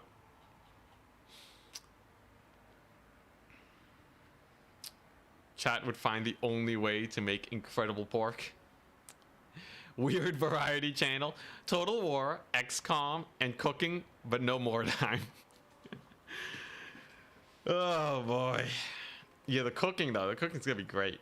I need Grom the Paunch themed cooking. That's what we gotta do, right? We gotta make a Warhammer 3, you know, we gotta make like Talabheim stew. We gotta do Grom the Paunch steaks. Alright. We gotta do don't you dare bring up the Centaur milk. Yeah, I don't know. Make Ent maybe 0.0000019% richer by hitting the like button. Let's see here. So what? Technically, each view gives me a tenth of a penny. If you hit the like button, and that brings in one extra view, let's say, right? Then that means that you'd be making me 1/10 of a cent. What's my net worth? Whoa, dropped my phone. What's my net worth? It ain't that high, though I do actually have a decent amount of savings. So how much is a 1/10 of a cent compared to that? So there's rough numbers here. I think you'd probably make me a little bit more than that much of a percent richer. I feel like I'm not that I'm not that rich. What if you made me 1% richer? 1% richer would be quite nice. If you made me 0.00, yeah, no, I think you can remove a few zeros. Rough math, I don't know, plus or minus a couple zeros.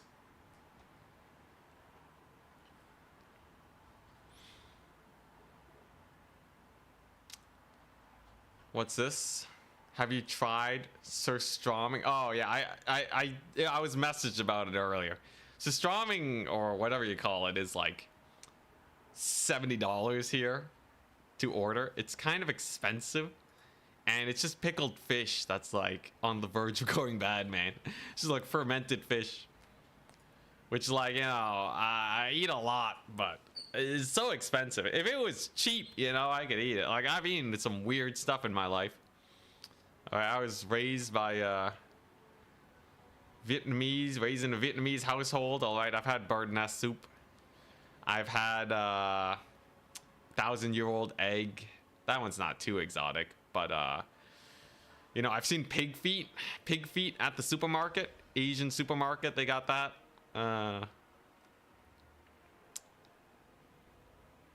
Jesse, since you're Canadian, does supporting a stream equals buying Canadian? Yes. If you think about it, we're kind of siphoning money away from America. But I'm also kind of working for an American company, so it's kind of hard to tell, right? My money goes, part of the money goes to Google, but some of the money gets paid out to Canada. So it's definitely better than supporting an American content creator. Like, you know, why would you support Turin? You know, who supports Turin? Yo, is he winning that tournament right now? Is he playing yet? I don't think he's playing yet. Dang it, man. When's he gonna play his matches? I've been like itching to watch him play with the sick Dreadlord plays, but it's taking forever.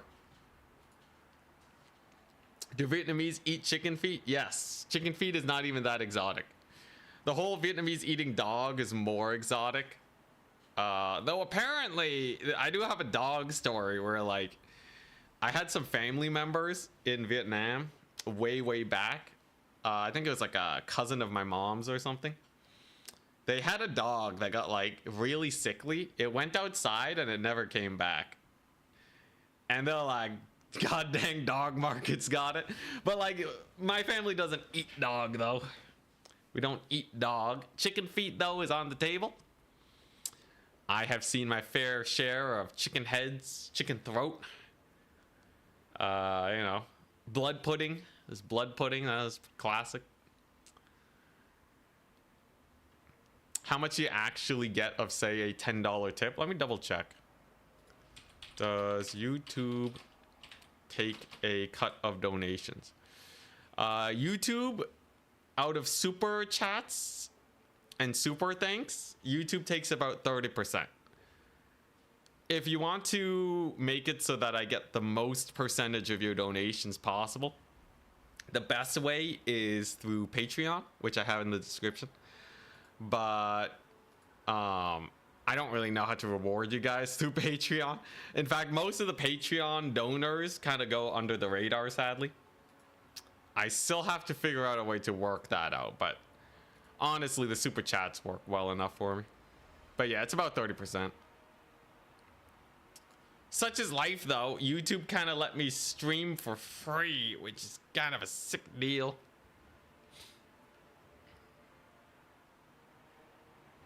So I think it's apt. I think it's fine enough. Cow tongue. I haven't had cow tongue. I have had cow tail before, though. Cow tail is interesting. Very bony. A lot of bones in there. Almost gelatinous. I don't know.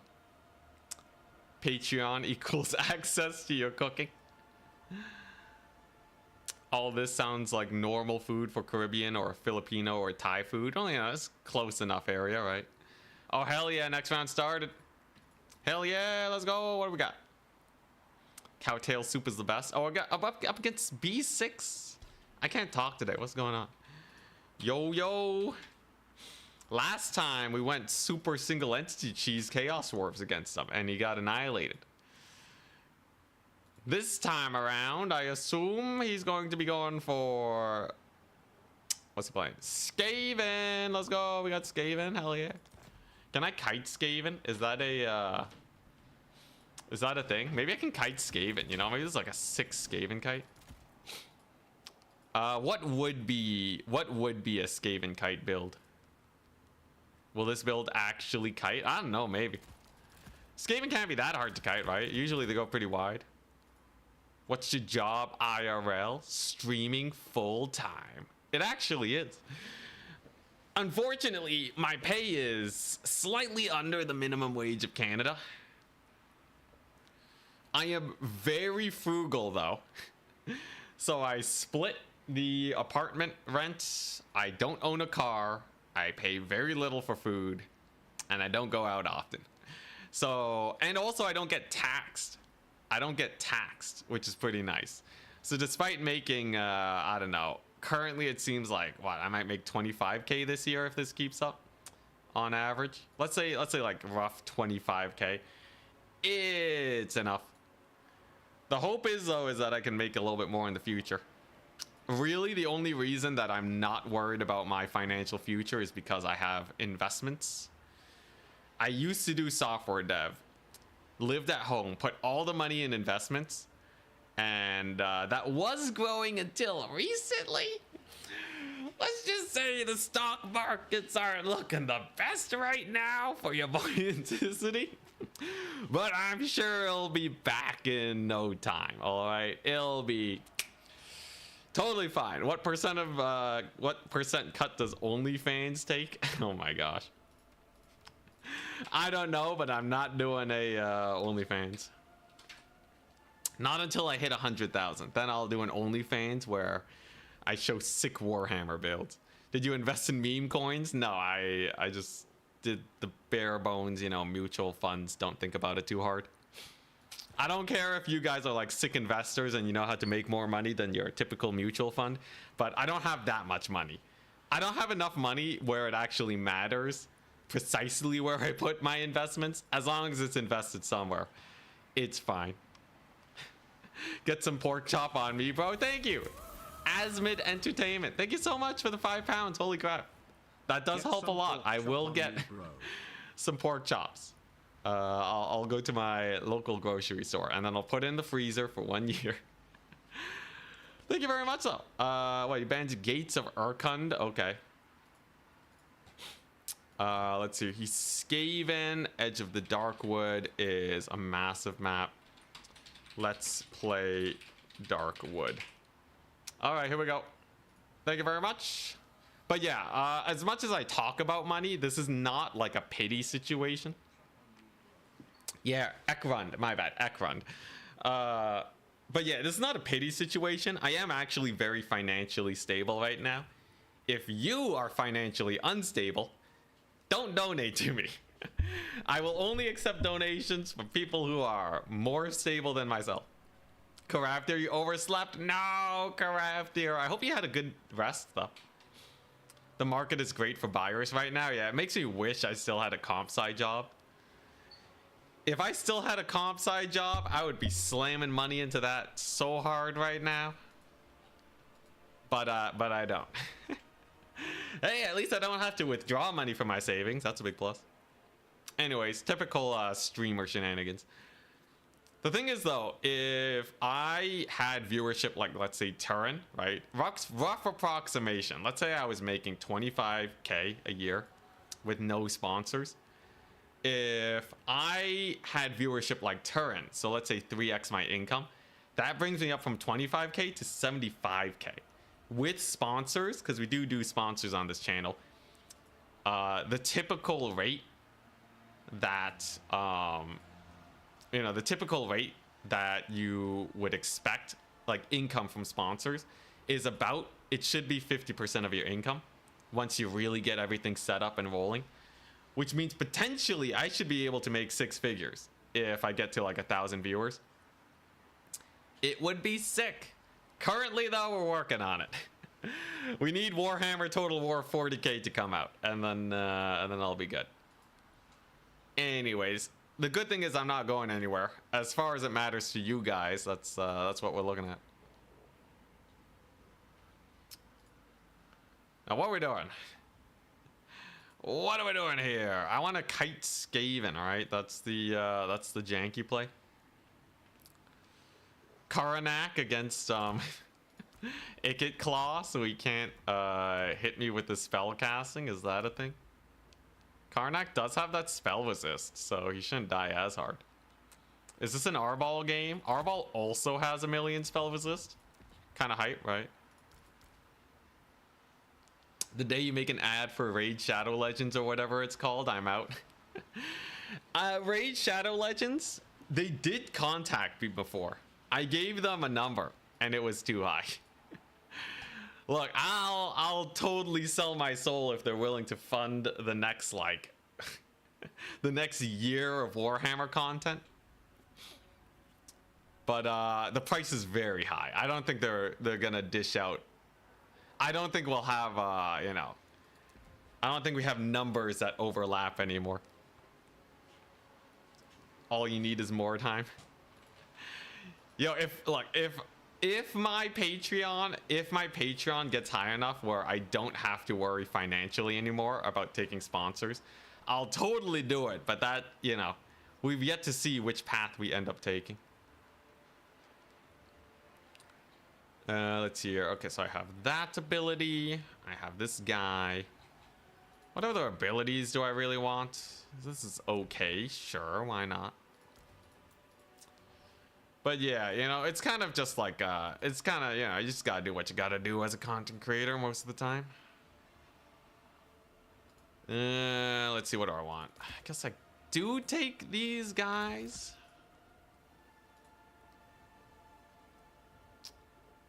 XCOM 2 is cheesecake versus Mordheim. What does that mean? Have you tried Mordheim? I've heard a lot of people talk about Mordheim. I've never really looked into it at all, though. What's up with Mordheim? What makes it so so fancy that everybody and their mother is talking about it? See a lot of people talking about Mordheim. Don't know what makes it so sick, but a lot of people talking about it for sure. Are Flesh Hounds of Khorne good in this situation?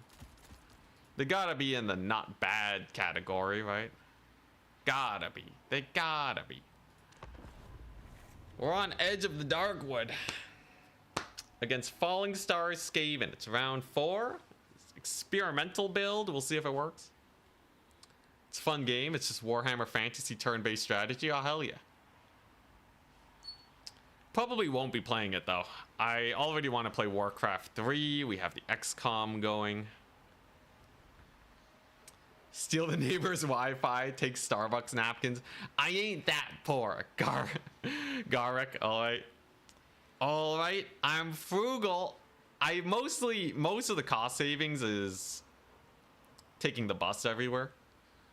I swear, buying a car is like, and the worst part is if you live in the US or Canada, you basically have to buy a car unless you live in a big city, which just makes rent more expensive.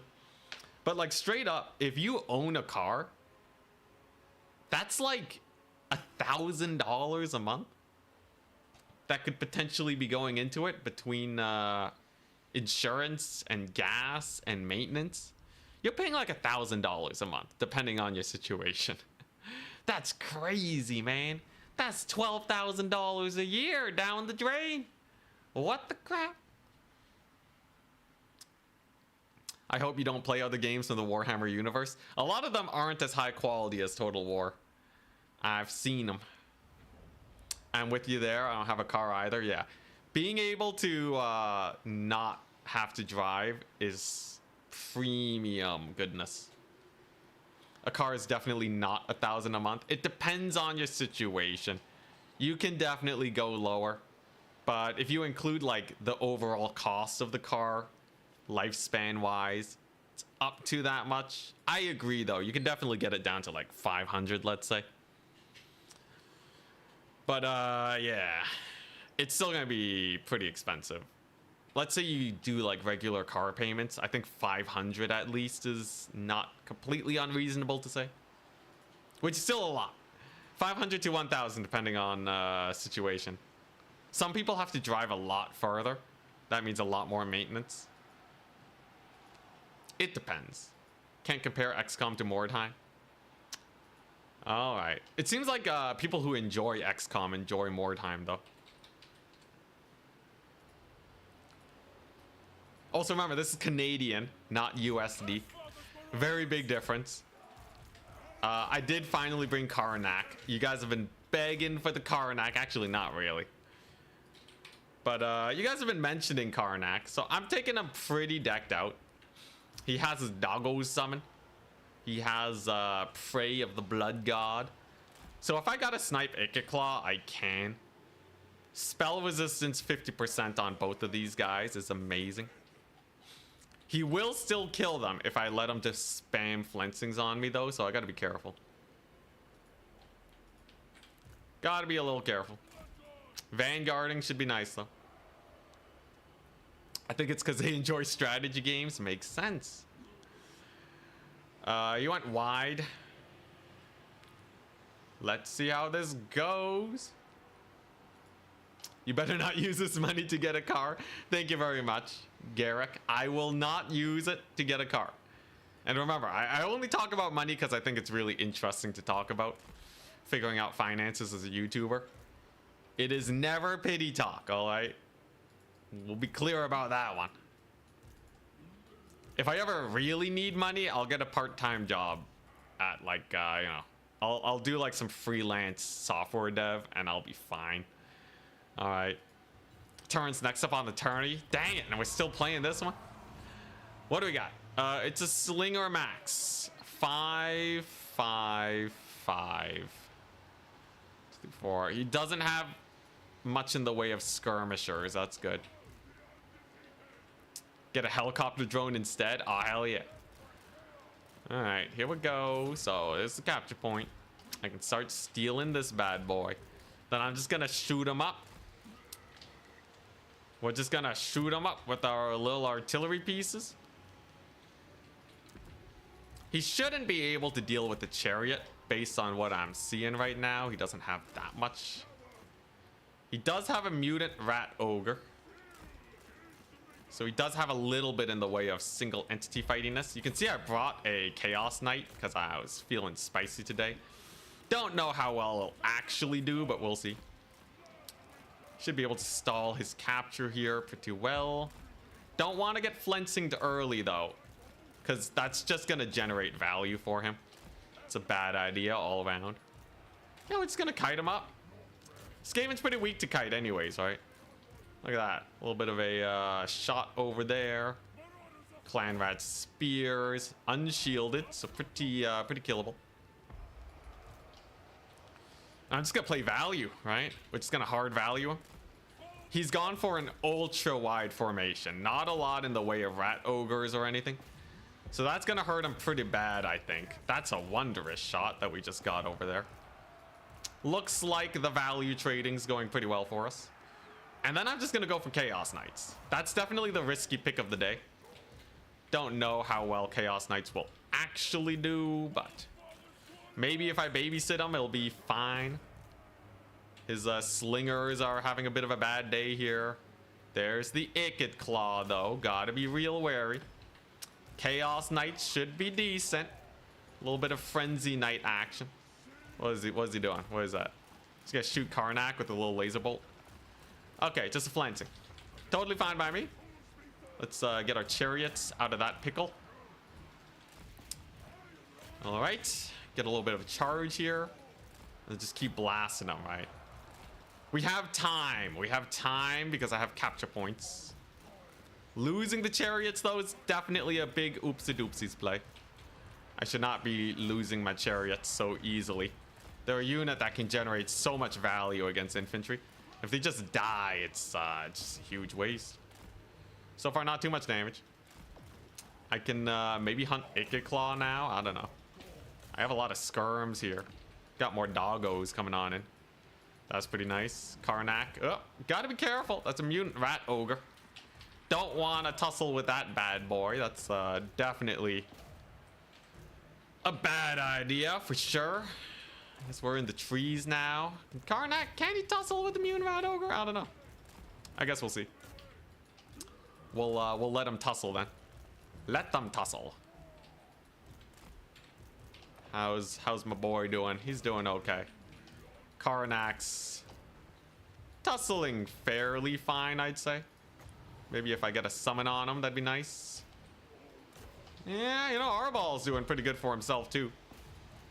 My artillery pieces are doing fine enough considering the circumstances. He does have a capture point, but like nothing really too much to worry about. My artillery shots are going a little bit wide. But Chaos Knights did get a pretty magnificent pick on the flank. That's good. Karnak has his little wolf howl summon to deal with the rat ogres. That should go pretty well for us. So I'm just going to select the doggos so that they can insta-charge. There you go. And this is where the chariots shine, right? It's where the chariots absolutely shine. Karnak's kind of dying, though. It's kind of bad. We got a net on Icket, at least. That's pretty nice. Maybe we can kill Icket Claw. Maybe we just jump him. You know what? Unbreakable, unkillable. It's time. You know what? It's absolutely time to bully Icket Claw. That should be very, very doable. Do I have my little explosion ability thing? Not quite yet. Not quite yet. Karnak's still unkillable, at least. Yeah, it's gonna be a tussle. It's gonna be a hard tussle. But I think it's in my favor. Chariots are doing great. Do I have a... Come on. Just get the delete off, man. Karnak's gonna die, sadly. A little unfortunate.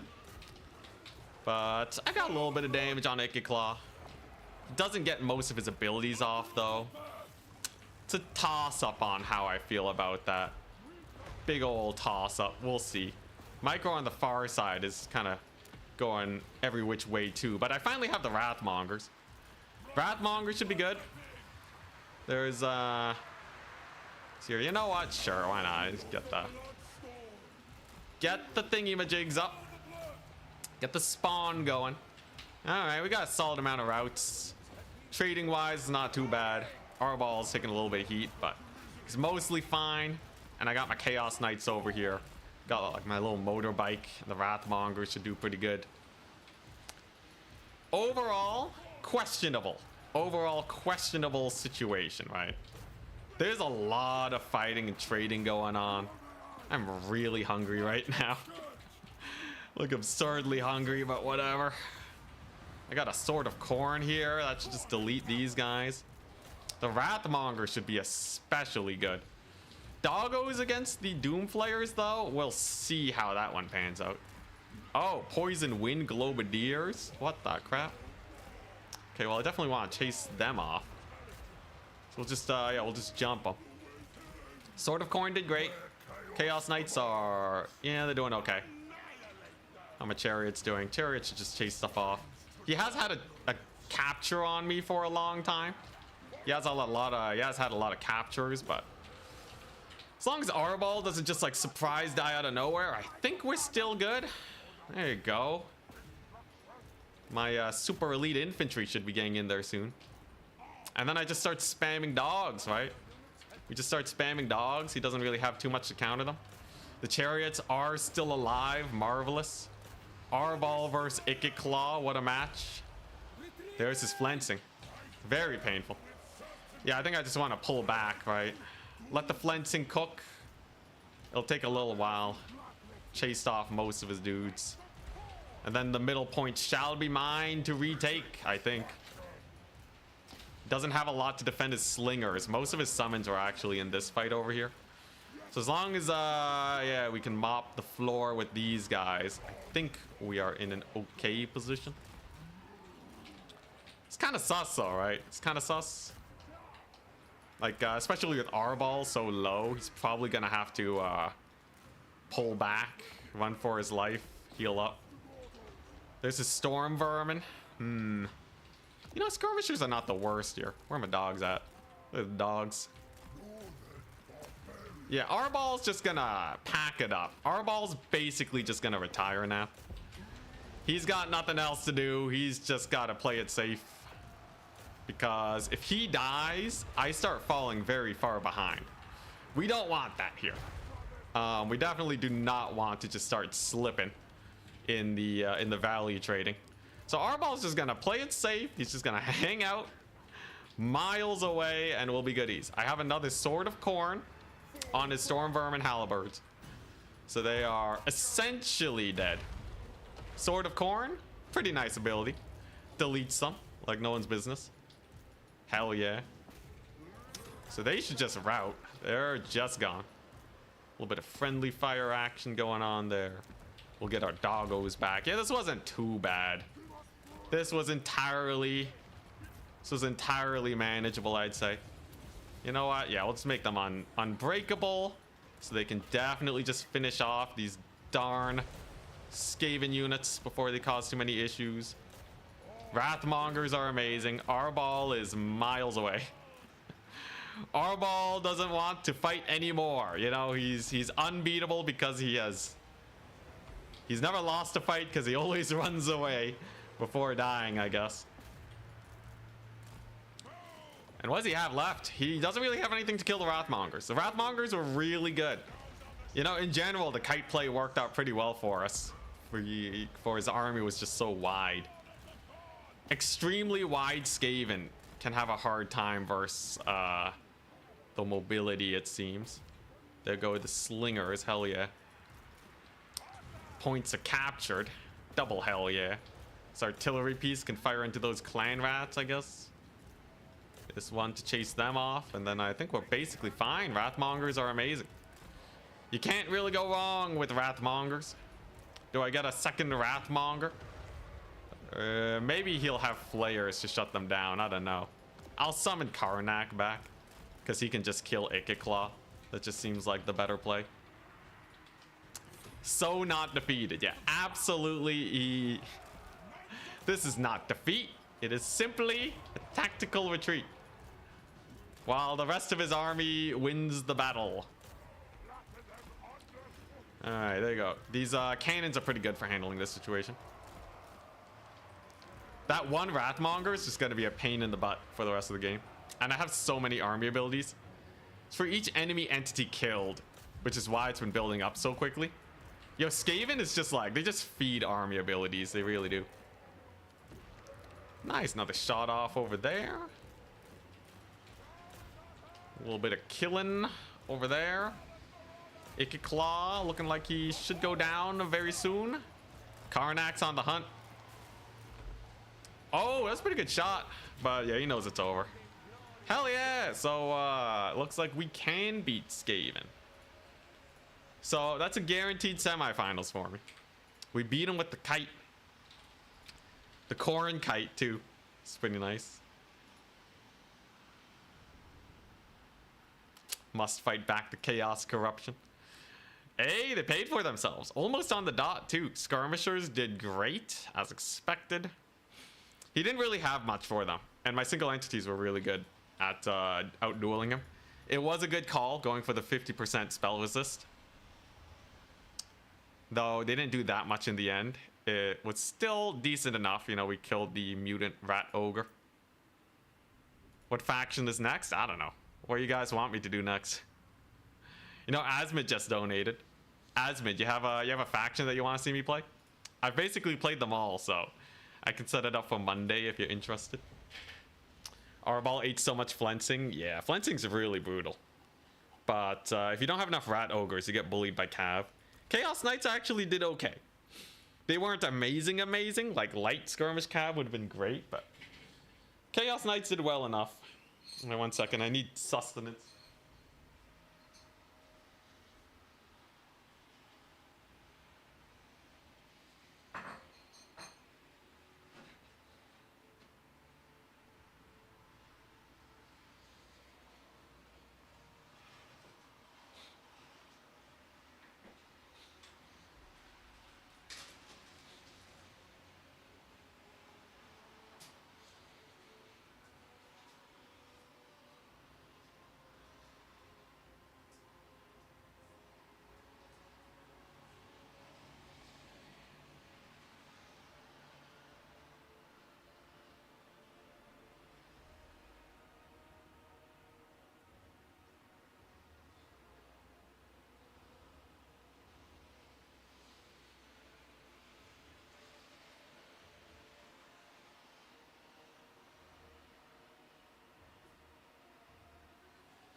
All right, we're back.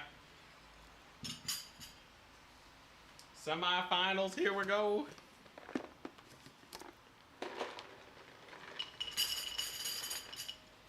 Anticity washes his hands confirmed. Why would I not wash my hands? All right, I'm just gonna snack on some cashews.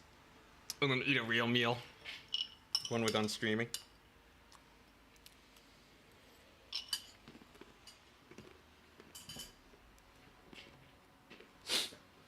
Mmm.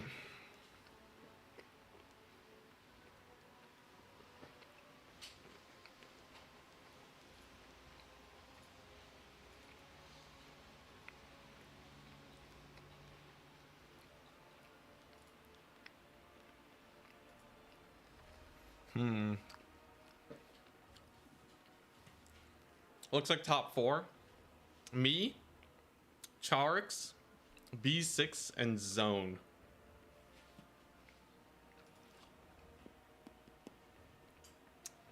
Zone lost to Charix, who's 4-0. B6 lost to me, who is also 4-0.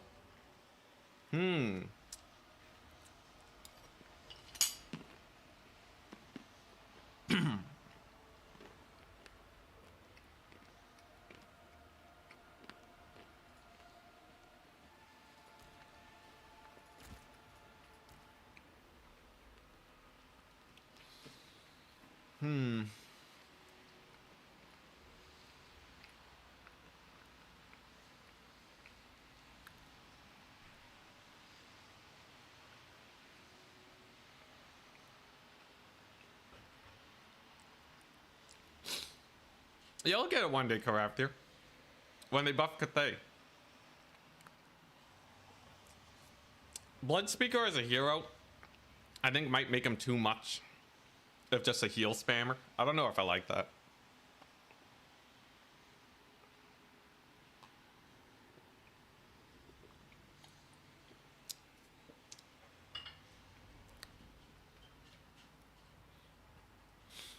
Demons of Chaos with Red Olgor. Hazmid, you want me to play Demons of Chaos with Red Olgor? Alright, alright. I'll play Demons of Chaos. Red Olgor, I'll fit him in when I can. Demons of Chaos with Red Olgor. Sure, sure. I'll look into it on Monday. We're not streaming this weekend, I'm busy. Buff Cathay, CA would never. It's because they're very strong in land battle, I think. It's very hard to buff the faction in a way that doesn't make them better in land.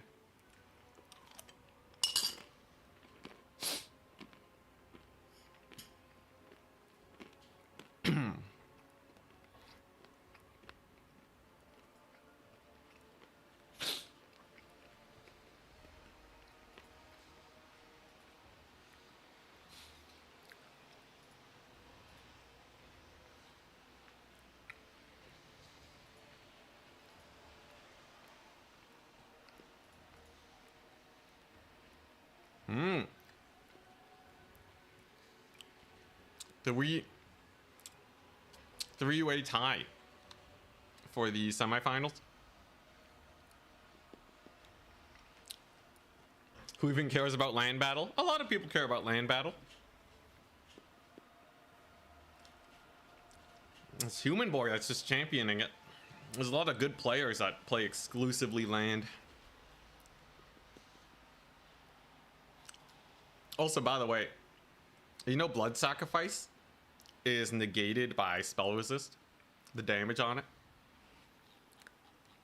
So if you actually have more spell resist, this does less damage. It's not a good combo, but it is a combo. Locus of Abjuration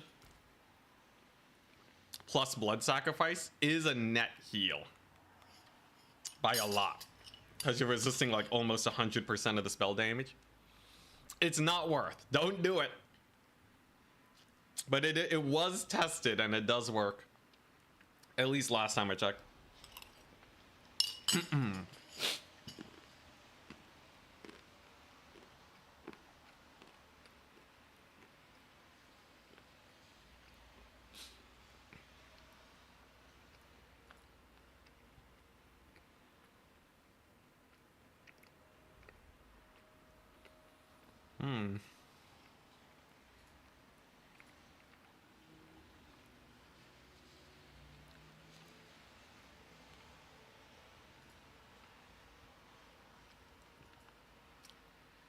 So if there's a tie, now what?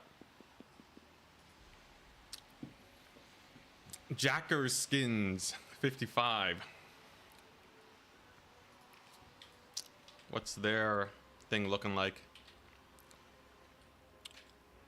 They lost to Leech Lord.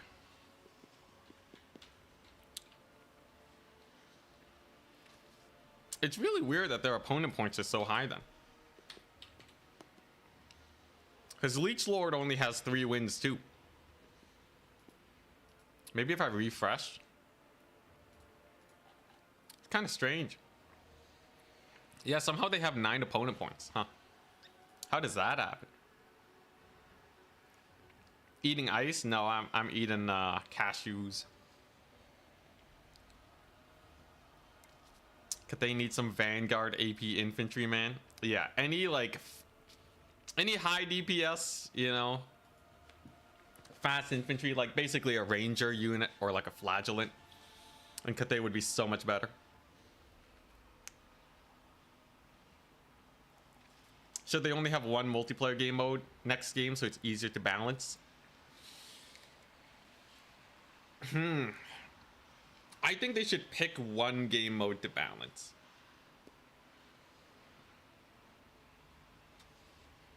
Until they have enough people working on multiplayer to balance multiple. Because if they kind of halfway it both sides, you really end up splitting the community.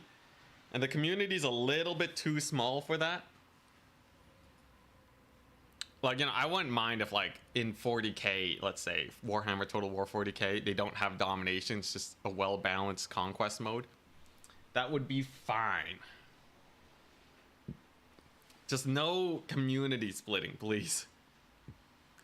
Not unless they have, like, a dedicated team of people working on multiplayer.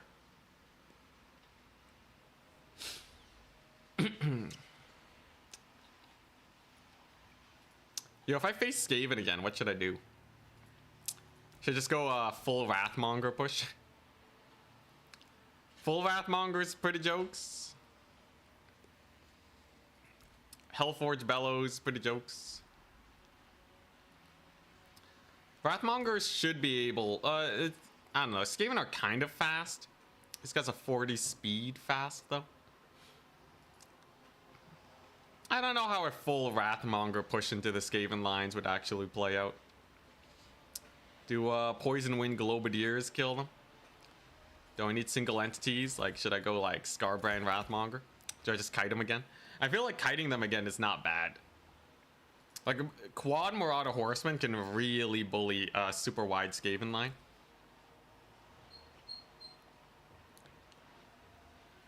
A Slaughter Brute? Absolutely not.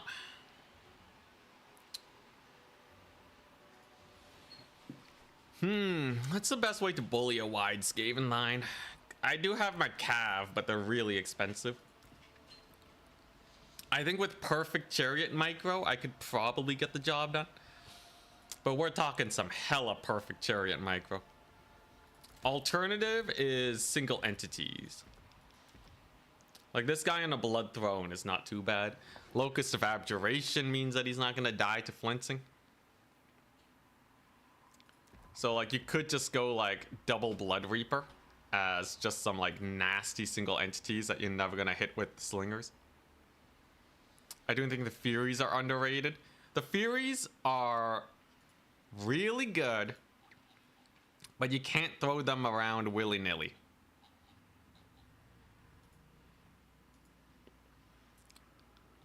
If you just throw them on a range unit, you're down trading, even if you kill the range unit. Unless your melee units are going to severely uptrade. Most players that know what they're doing can just countercharge Furies extremely quickly and they're just dead. Or like swap out their range units for Rat Ogres and then they're dead. So you do have to be very careful with them. Though for routing off clan rats, there is a pretty funny clan rat surround you can do with a lot of Furies. You just route them off and then go back into the air.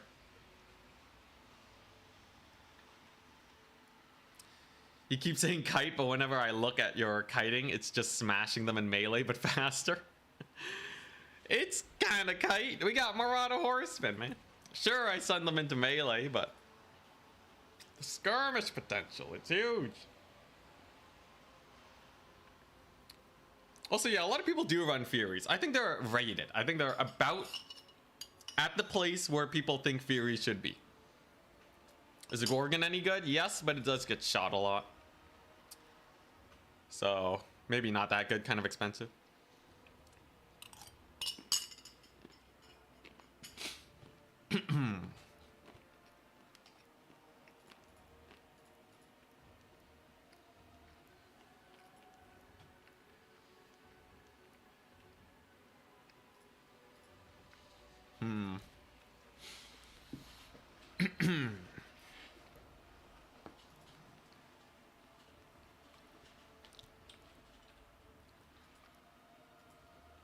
I just think Blood Reapers are good against Wide Skaven. I kind of have no idea, man. Like, I don't know if they actually kill Rat Ogres fast enough. Locus of Abjuration is kind of huge, though. If they do have an Ichiclaw with flensing, you can just negate it almost entirely. 65% on top of 35%. Yeah, you're you're making flensing do nothing. That's actually a pretty funny combo. I kind of like that. It's like Blood Reaper, Chaos Fury smash into his face. Like, imagine you have two of these guys, right? Imagine like double Blood Reaper into Skaven. What are they even supposed to do, man? Yeah, 1500. It's basically like a Chaos Dwarf train. I think it would be really fun to try out. And then you roll them in with the Furies, kill everything, and then you're good to go. And then you take Scarbrand or something. What Lord would you be running? You kind of do need a Terror Lord. I don't think they need to be flying. Could also take the Skull Taker. Put him on a Blood Throne. So then what? Immune to flanking, missile resist. It's kind of jokes. Blood Throne gives him Gore Feast, so he also heals. And then you just have a single entity squad that just smashes everything. It's kind of jokes, and then the rest is just Skirmish Kite. So you have your fat single entity squad, Skirmish Kite kind of playstyle. I think it's kind of cool. Don't really need much else. Yeah, you know, it's kind of cool. I will say, Locus of Abjuration is jokes. 25 seconds, 90-second cooldown. So just every time he casts Flensing, you just negate it. You just snap your fingers and it's gone. That's a really fat hit on it. Looks like I'm up against Charix.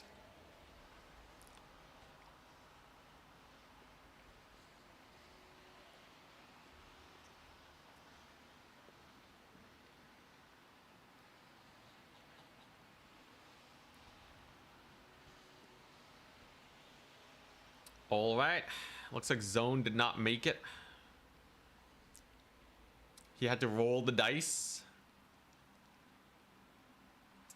I see. All right. It's me versus Charix. Yo, yo. It's Bretonnia time. Good God. I don't look forward to this at all. We're gonna get massacred, guys. I don't know what to say. It's over. Get ready for the end of the stream.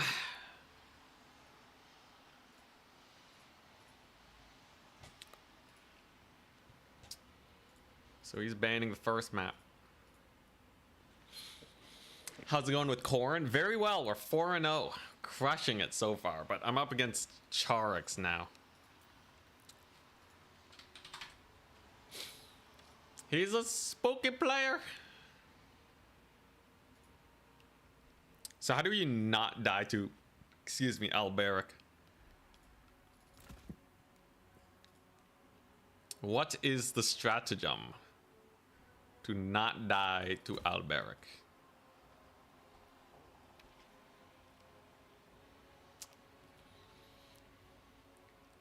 I don't know, man.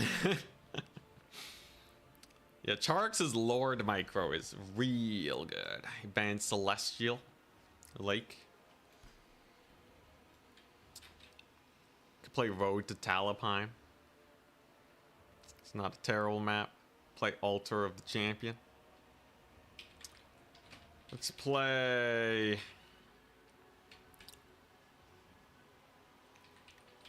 Road to Talabheim. Kind of an open map, but capture points are pretty close. I know his playstyle though. He likes the goon squad. This man likes the goon squad. Chark's the final boss. After Chark's, I have to face against Jacker's skin or Grombrindle. Can Alberic take the beating head on? He definitely has a lot of oomph. He's already ready. The thing is, with Cav support, he can definitely just crush me.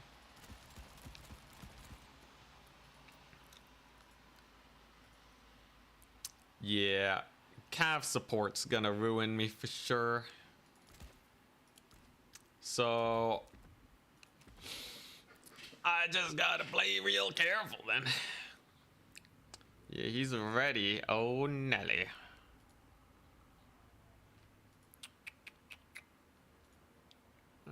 You know what? This isn't that bad.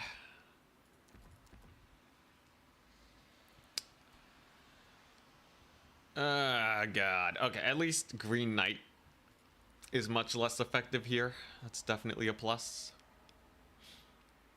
It's definitely a mighty ol' plus. Halberds. Halberd spam. If he has a bunch of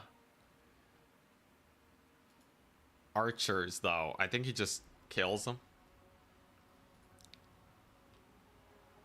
On road to Talipheim. Decently sized map indeed.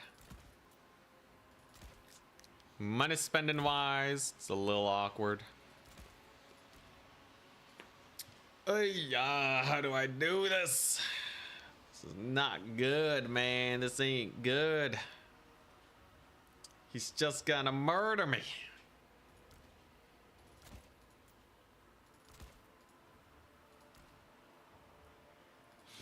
Okay, you know what? That's an okay start. He's really indecisive about his army, I guess. I have to worry the most about his cav. His cavalry are mighty annoying to deal with. His flyers and all that business. You know what? Sure, let's just go this. Let's just do this. What's the worst that can happen?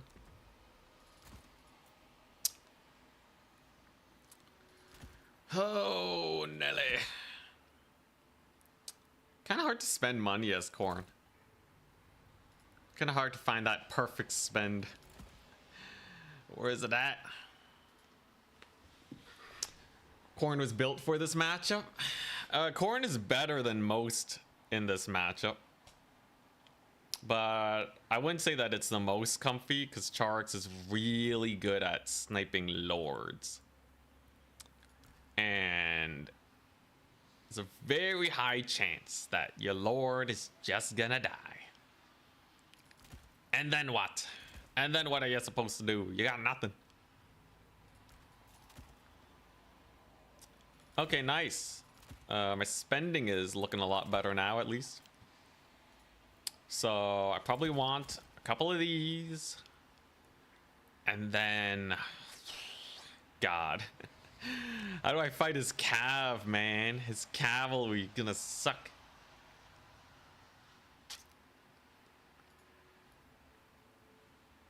What if he has a bunch of spooky single entities? Then what?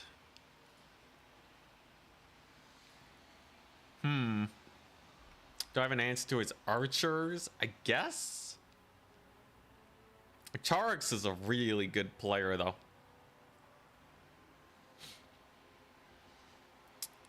Ugh. Yeah, I need like some way to shut down his archers. But I just don't really have much, do I? Am I really just gonna go for one of these? You know what? Screw it. This is a dumb build. I'm gonna die, but maybe it claps. Just take a stronger lord than his and kill him. Easy peasy. Khorne Gores and you win. He knows how to deal with Khorne Gores. He has Alberic and a bunch of leadership hits.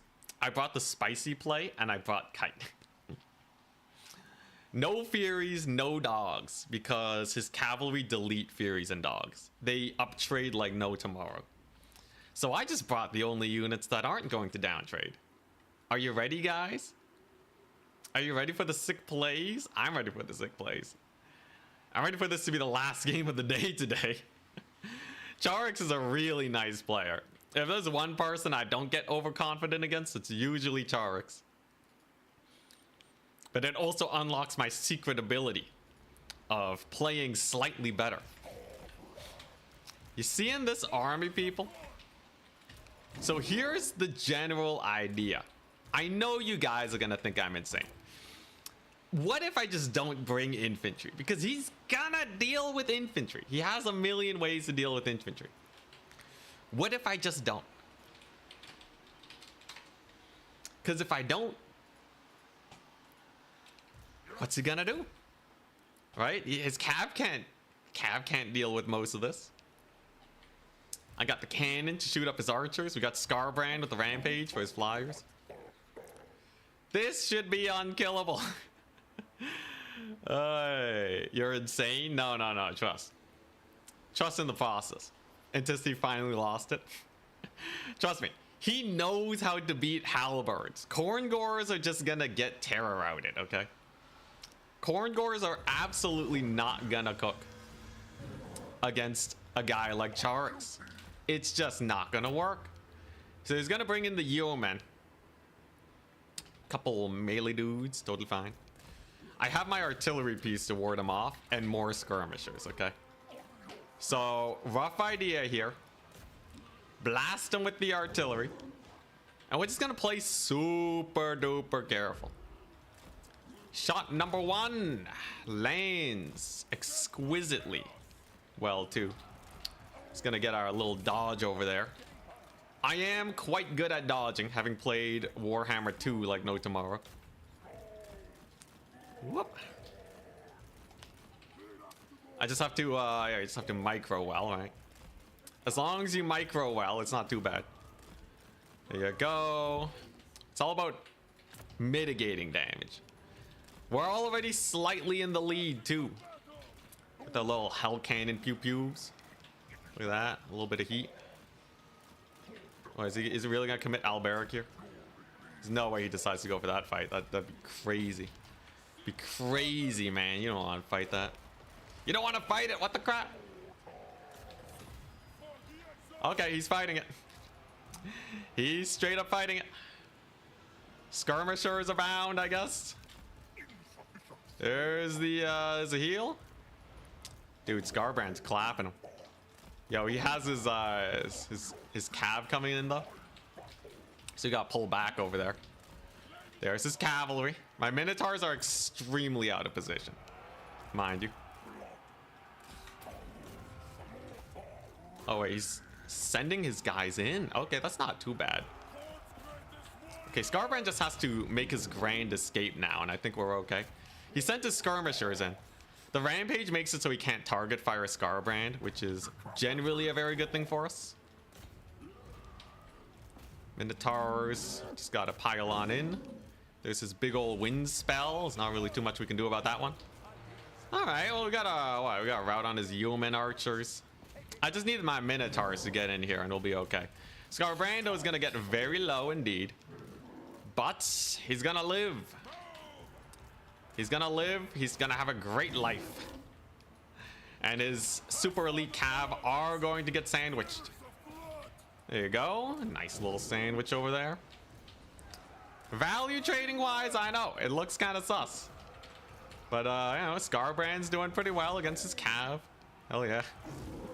The Minotaurs again massacred. Oh no. Routed off one of his guys, I guess. I got backup from his archers though. That's just a bad time. Just asking for a bad time. Blood beasts are incoming. Okay, nice. It's not too bad. Skirmishers are doing pretty well. Were you really landing that?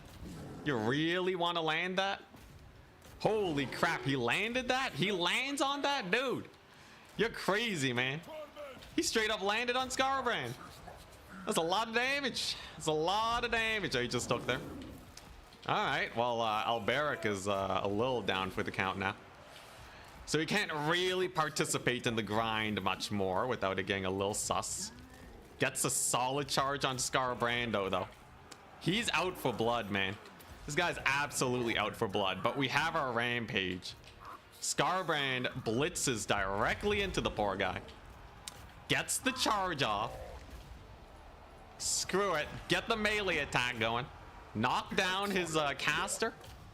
And then we rout off Alberic. Come on, Scarbrand. One more hit. There you go. There's the hit. Okay. Alberic's more or less dead at this point, right? It's very hard for him to bring him back. Barring a crazy big heal. So if I just escort him off the battlefield, I'll be okay. Without losing Scarbrand. Very important. It's a very important part to this plan. Alright. There you go. Cannon can go over there. Scuffle against his guys. Nice. Archers are going down. Come on. It's just the great Alberic chase-off. That's all we really need. Artillery piece is gonna go over here. Just ward him off. This guy doesn't come back, right? He surely doesn't come back. If he does, that would be rather insane. Just don't let him come back. Don't let him come back. Dead Alberic is all we really need. And just like that, he's gone. All right. All right. That's basically all I needed then. So now it's just, yeah, surrounding these here questing knights. You get a nice shot on them. Artillery hit. It should be a pretty straightforward victory from here as long as we don't lose Scarbrand. Gotta be real careful with my guys. Gotta be really, really careful. But we do see a big rout there. That's nice. Is he gonna try and disengage with these guys? If he does, they're just gonna get rampaged. So that should go pretty well. Blood beasts are coming on in. Scarbrand's doing a good job. If I just get a single route here, I think we're goodies. He's sticking with it. There's my dudes over there. Yeah, okay. He knows he can't disengage, so he just sits there till they rout. Knights of the Realm are gonzo. Hell yeah, brother. Hell yeah. This is exactly what we needed. Oh my gosh. The barely alive Scarbrand for the win. Alberic wins again. Absolutely not. We massacred the poor guy. Alberic did not stand a chance. Not this day. Not this day. This is very spooky though. It came down to just that little tussle between the single entities and Scarbrand barely winning it out. You guys thought Alberic was gonna crush it. Absolutely wrong you were. All right, Blood Beast, you go over here. Yeah, just don't let Scarbrand die. What was that? As a unit of Grail Knights? Holy moly, dude. Bruh, that's pretty spooky. Let's see, our Minotaurs can fight him, I guess. Okay, artillery piece is doing fine. Can I get a rampage on them? A rampage would be huge. Looks like they're just gonna disengage them. Fine by me. My Wrathmongers are almost here. Wrathmongers will be hype. And then we just kill off his lord over here. I have a sword of Khorne incoming. That should be pretty good. Look at that. His lord's taking massive damage. He actually summons in more yeomen. I wonder if the Blood Beast can ward him off here. Okay, just make these guys unkillable. Maybe he doesn't notice. Maybe he doesn't notice that. And then they just crush face. And then I think we just wait for another Minotaur unit to come in. Yeah, so they're just unkillable. That's pretty nice. Minotaur unit will be back soon. I guess the value trading's still a little sus. The axe throwers are doing fine though, with a little bit of hokey pokey. The unkillable, unbreakable working out pretty well for us. Wrathmongers are in the cookie jar. I just gotta bully the Grail Knights, right? So there's the rampage, stops them in their tracks. And then I should just be able to kill them now. with the big old surround. There you go. There's another, yeah, there's another fake stall out on them. Oh crap. Scarbrand, no. Scarbrand, you getting out of there. Okay. Oh crap, I lost Scarbrand. I lost Scarbrand. That ain't good. All right, so the Grail Knights were kind of spooky. It's fine. It's all part of an elaborate plan to re-summon Scarbrando. That was pretty bad. That was pretty bad. Admittedly, as far as bad things are concerned, that was a doozy. Maybe Alberic does win it again. We'll see. I do have Wrathmongers and double cap. I can at least live with that. Dude, Scarbrand, man, why'd you have to die like that? All right, well, we'll have him back. He has Human into the horizon, though. That's pretty spooky. I do have some Minotaurs, at least. The Wrathmongers can at least chop away, but without support against Skirms, I don't know, man. I guess I can use my Marauder Horsemen to ward him off a bit. Thankfully, he can't capture. He can't capture really quickly, and the Yeomen don't have that much ammunition. In fact, I just want to play for time right now, so we're just gonna go over here. Blood Beasts, juking and jiving, the dodging. That's good. Okay, it's fine. We'll have Scarbrand back in a second. He might get his Lord back, but in general, I still have a pretty decent force. Wrathmonger's pretty good. One of those Knights of the Realm. Oh god. I just gotta dodge his shots as much as I can. That's all we gotta do. How quickly does he recapture points? Surprisingly quickly, I'll say. Dude, the Scarbrand death? What the crap? That's no bueno. Well, I got a little bit of capture going now. Wrathmongers are in there. Grim tidings indeed. I think he's waiting for Alberic. No, he summons more Cav. Interesting. Okay. Knights of the Realm. I'm just gonna charge with these guys. Okay, yeah, he's really milking the skirmisher value. It'd be really nice if I could get some skirmishers of my own. There's the triple cap. Good God. Alright. Really? They outweigh all of this business? Yo, he's straight up triple capping. Alright. Well, that's kind of awkward. I don't know how to deal with the triple cap. Scarbrand's gonna be back at least very soon. But, yeah, how do we deal with this? Minotaur. Get the Minotaur unit in there. This is the Grail Knights. Come on. There you go. Okie dokie. So we got Scarbrand back. I got some horsemen to capture this point. I should be able to at least re-secure this point, and then we're sitting fairly comfortable. His yeomen don't do much once they're out of ammunition, at least. So that should be quite nice. I get a pretty solid charge with my Minotaurs. He gets a pretty solid charge with his questing knights. So be it. I got Scarbrand back. I just gotta retake his points. What's he summoning in? I guess we'll see. God dang it. He's just not letting me retake the points, man. He might win just by hard captures. Oh boy, we'll see. Is he seriously just gonna out-capture weight Scarbrand? I think he might. Oh my gosh, dude, the Grail Knights, man. I just wanted them killed. Wrathmongers aren't gonna cook. Dude, the late game yeomen. God dang it, man. These late game yeomen ruined me. They absolutely ruined me. Oh my gosh. Dude, I can't believe I got wrecked by yeomen. I should have known. Dude, Khorne sucks. Khorne sucks against Kite. Even with the Alberic kill. Man. I really didn't have much to deal with the yeomen, did I? Well, now he's just gonna full stall. Okay, we're gonna try and get this point. Scarbrand at least should be able to ward him off. Oh no! I thought I had him. Time to play a Nurgle kiting build. It was actually not as bad as one might have expected. In the end, though, we really just have nothing against the Kite, do we? Yeah. Maybe I get like some miracle. Is there some miracle that's gonna happen? There's no way I beat his Cav though, right? God dang it, man. Dude, that's crazy. The Wrathmongers actually weren't that good. I should have spammed Khorne Gores for the late game for his cav. But yeah, I think there's basically nothing left I can do at this point.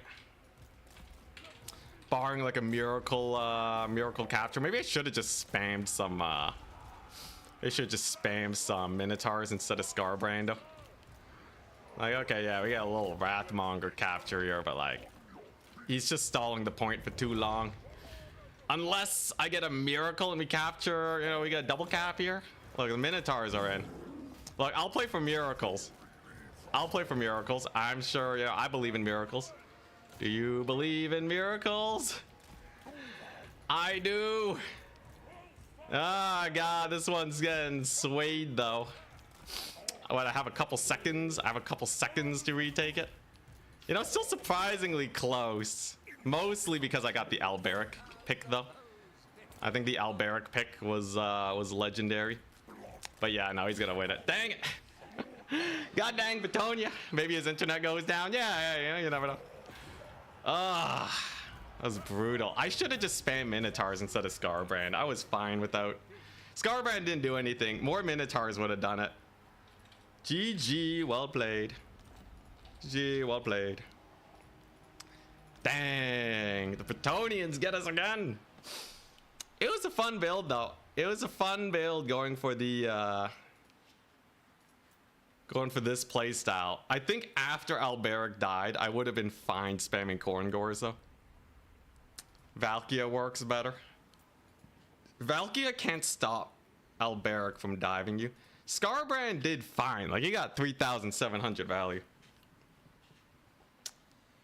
Brutal. The Yeoman resummon though. The Yeoman resummon was what ended me, because they just kept peppering away and were crazy good capture rate.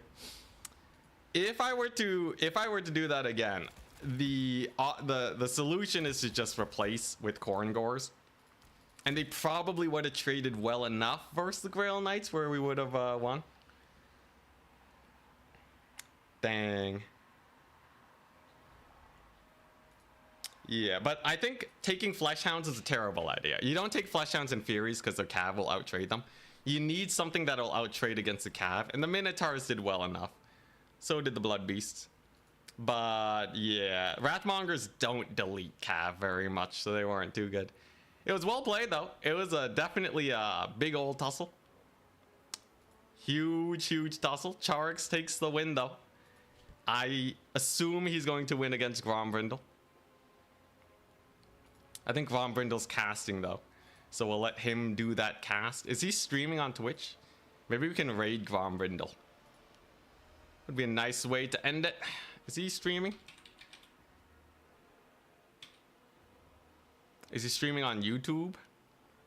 Let me check. Grombrindle, Warhammer 3. Does he stream? Does Grombrindle stream? Yeah, Alberic won again, I know. I got a nice initial play though, killing Alberic. But yeah, I just didn't really have anything for the late game. Honestly, a bunch of skirmishers would have saved me. But I didn't get a resummon on them. But yeah, if I just replaced the Wrathmongers with Halberds, I probably would have been fine. Even with the Scarbrand death, they would have been able to recapture fairly well. I think, anyways. But such is life. Such is life. The Hellforge Bellows was not bad. It's definitely good at hurting his Yeoman at the beginning. But yeah. Yo, does anyone know if Grombrindle streams? Is he streaming or is he just hosting this? I'll message him.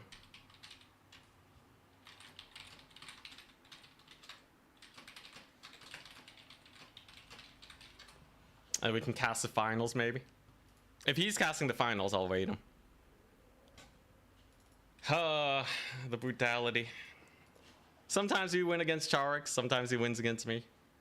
That Bretonnia though, spooky. Okay, maybe we can cast the last match.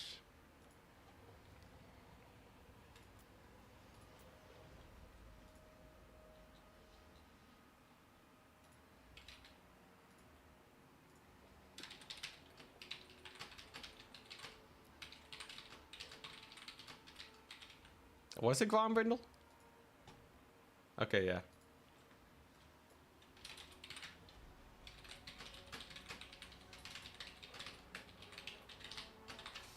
All right. Will Charix be able to win? Yo, what's Grombrindle playing? Is he playing dwarves? That would be crazy. Grombrindle's playing Lizardman. He's playing Lizardman. Oh, hell yeah.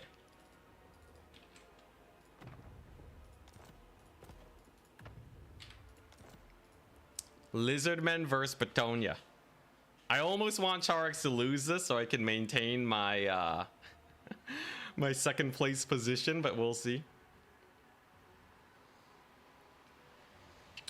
ROR Halberds would be amazing instead of ROR Wrathmongers. They might still get shot up by Yeomen, which is why I think I want more units. Yeah, I think my early game was fine. It was just my late game. Lizards versus Bretonnia. Now, I think Charix deletes here. Unless if Grombrindle plays it perfectly, I think he'll be fine. But Charix is a top 2 player, man. It's gonna be difficult.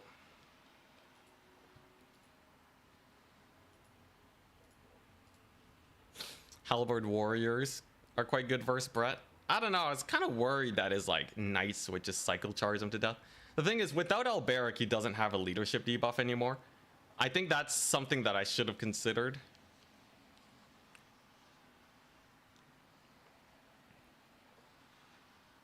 His Cav micro is crazy, though. His Cav micro is way better than mine. Because he can actually keep his elite Cav alive, whereas I usually struggle. He plays very defensively with them.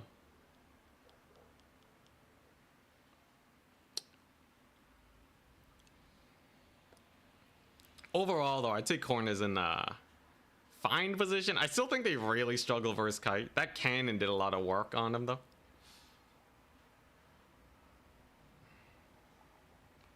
I will say, I like the Hellforge Bellows. That one was nice. Screen blocker looks like an old axe. Oh. Anger.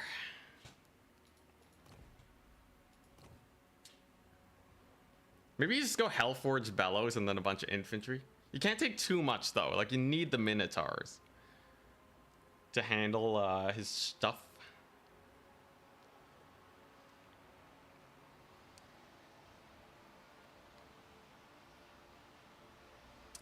At least we lost to Charix, though. At least it was Charix. Not a terrible loss. It was actually a pretty good tussle. I wonder how... So, like, the big thing is, like, will my Khorne Gores last until... Will the Khorne Gores last before they're unbreakable to trigger? If they route before the unbreakable goes off, they are pretty garbage. They're super duper garbage. There's the Lizardmen. Lizardmen versus Bretonnia. So Lizardmen have a lot of anti-large options. I've been noticing Charix has really been favoring Grail Knights recently, which surprises me, but they do really well as a late game cleanup. So Grail Knights aren't really anti-Cav Knights most of the time. They're more so anti-single entity, anti-monstrous Knights. He's basically saving them for the late game when there's basically nothing left. And then they're just a cleanup crew. In like a big fight, they're a little bit... It's a little bit more sus. But yeah, that's the rough gist of it. So I would assume he's going to have an army that kind of trades into Lizardmen. And then in a late game where it's like just one big single entity left with the Lizardmen, he can just kill it with Grails. Alberic cycle charging is also pretty spooky.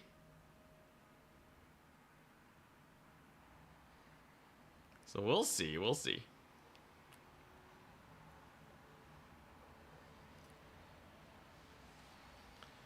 For the Lizardmen, honestly, Shredder of Lustria. If I was the Lizardmen against Charix, Mazdamundi, Shredder of Lustria, and then like, I don't know, Croxagores into the horizon. What's he gonna do? Shoot you with Euromen? Right? So, yeah, I think that's pretty straightforward. You get your Bastildon laser. Because the Shredder doesn't really care that much if it's getting surrounded. Mazdamundi has a bunch of buffs. The spookiest part is if Charix has the plays to snipe Mazdamundi without dying. But then he has a net.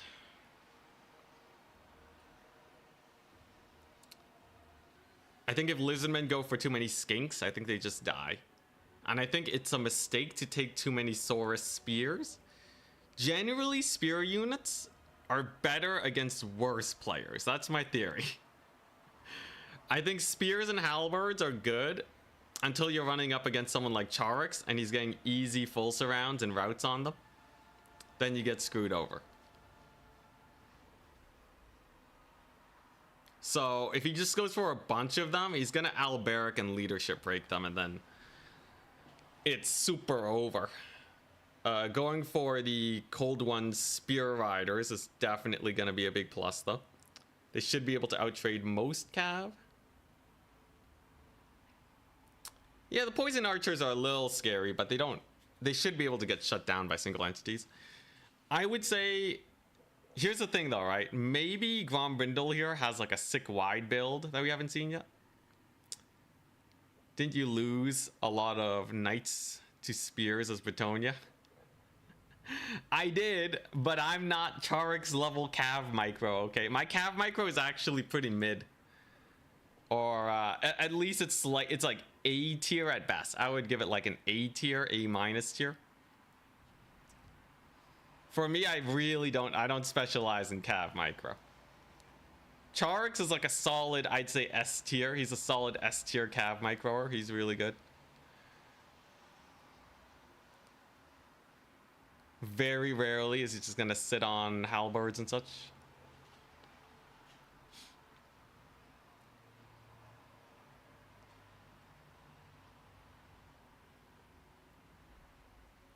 Are you more of a Khorne Unga Bunga player? I kind of like Kite. Maybe I'll do a grand return to Wood Elves at some point.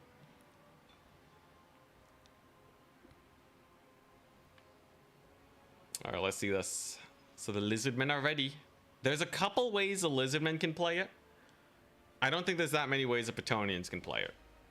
Like, he's gonna have a handful of infantry and then a bunch of elite cav, right? Super straightforward, nothing too crazy about it.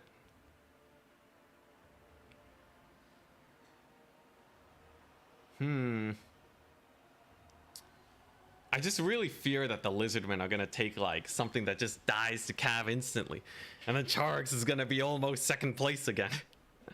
I can't have that. He's gonna play a tournament over the weekend. I'm gonna need to host more tournaments at this rate. This is what I really needed though. I needed some competition to rile me up. What was requested that I play next? Demons of Chaos with Red Olgor. You know, Demons of Chaos could be fun. Do Demons of Chaos beat Bretonnia? Honestly, Bretonnia is terrifying on Charix. I think any other player, I like don't care.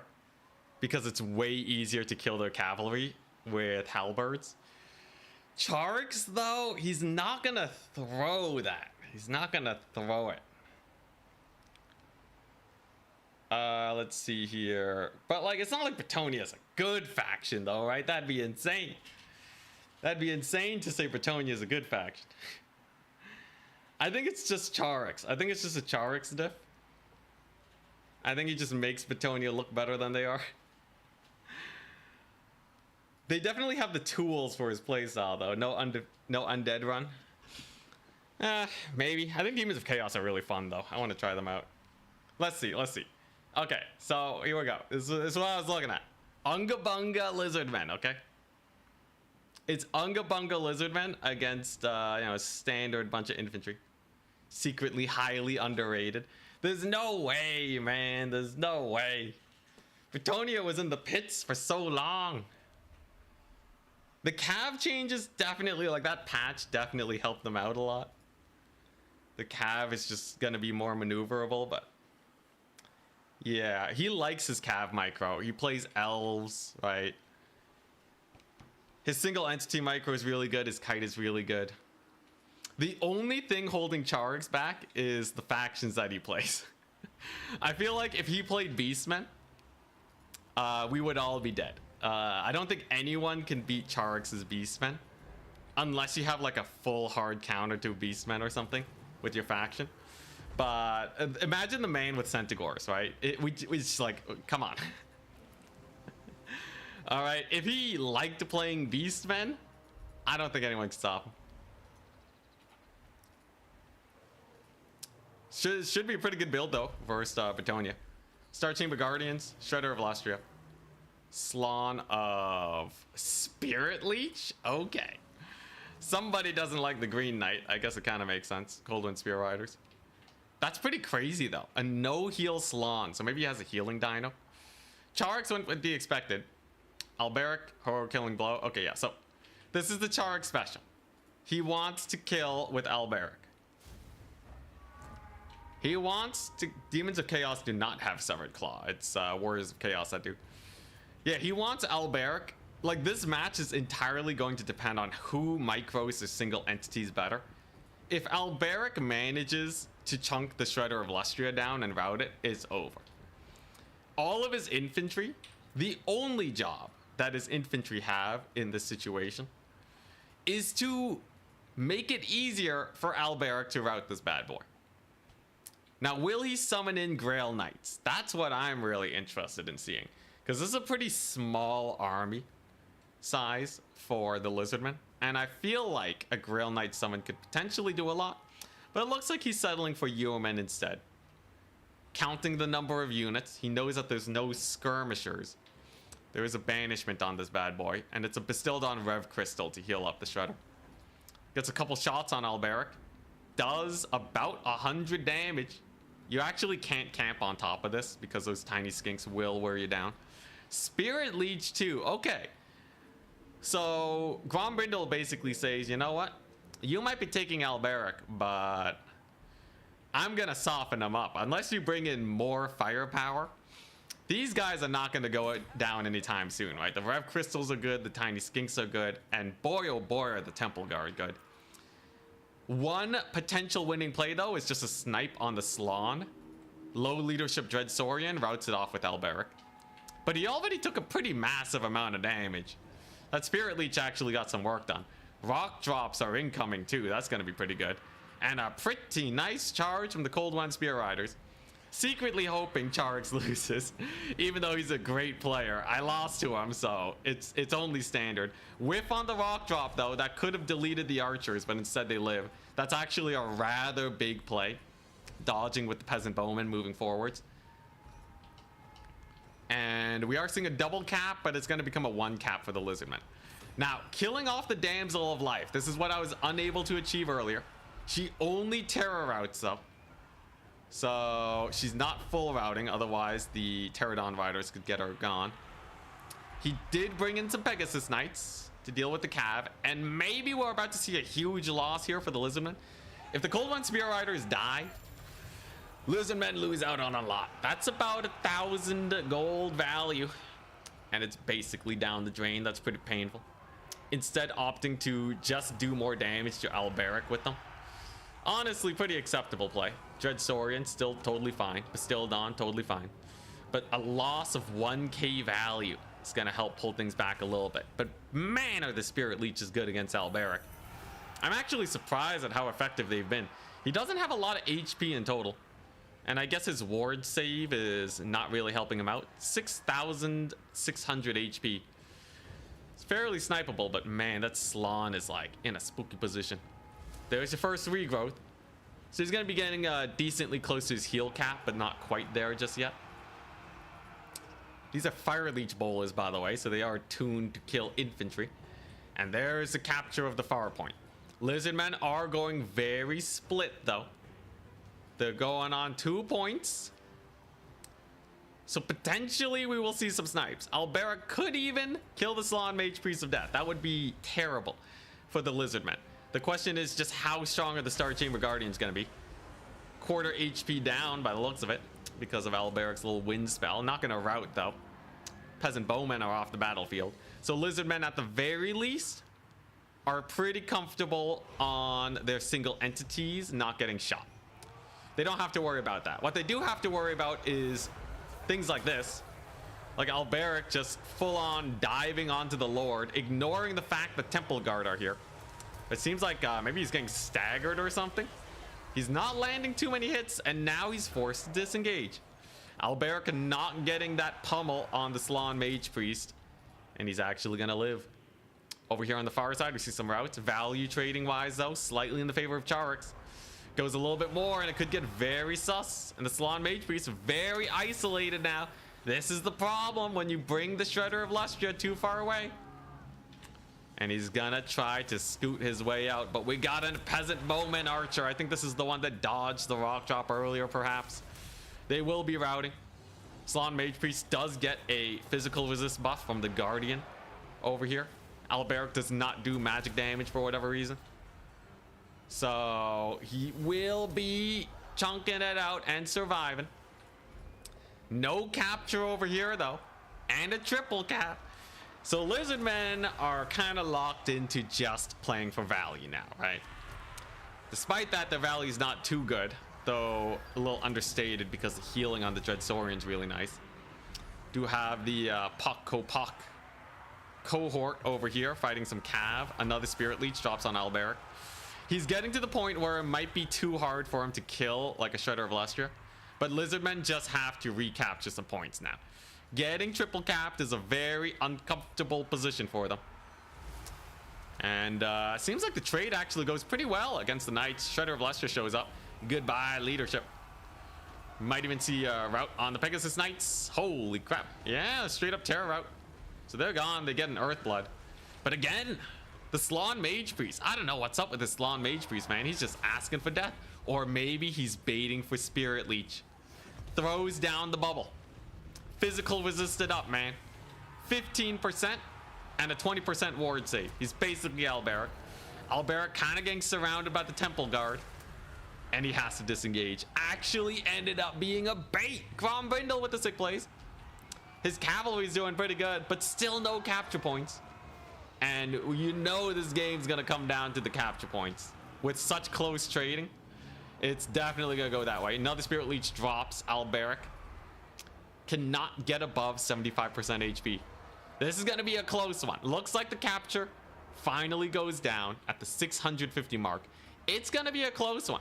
We see another massive banishment. That's second banishment from this Slann. He's been getting a lot of work done, man. Crazy tech against Alberic. 2,200, 2,300 gold damage dealt. He has more than enough paid for himself here. Along with the baits on Alberic, who is now extremely low. We do see a route here, and the companions of Quenelle kind of looking low. Dude, I can't believe it. This is some forbidden tech. Spirit Leech into the healing faction, who would have guessed? Shredder of Lustria. Oh no, Alberic with a massive chop. And he routes. Goodbye. Ward save on Alberic. If we see an escort here of Alberic off the battlefield with maybe the Cav, this could just be over. If he lives and gets healed, the Lizardmen may run into some troubles recapturing points. He doesn't chase Alberic. He rallies. Were there no Pterodons? He had no supplies. I guess the Cav wasn't going to be able to catch him anyways. He rallies. Oh boy. All right. Alberic's the best generic lord, the BM. He's been doing pretty good, though the Spirit Leeches have been pummeling him real bad. Only a couple more, and he's going to go down real bad. Real quickly, too. Only 2 more. Yeah, definitely couldn't have escorted him off. The Pterodons are too low. And we do see a route on these guys. Now, Bretonnia doesn't have a lot of stuff here. They do have a full HP questing knight, though. And the Shredder of Lustria can only be in one place at one time. Alberic does get the heal. Oh my gosh. I think Lizardmen are going to die. They're gonna die. There's too much Bretonnia. The Spirit Leeches were sick, but it was not enough to finish the job. They do get the cohort of Hawaddle to come on in and secure this point, but the questing knights are bullying that Slann.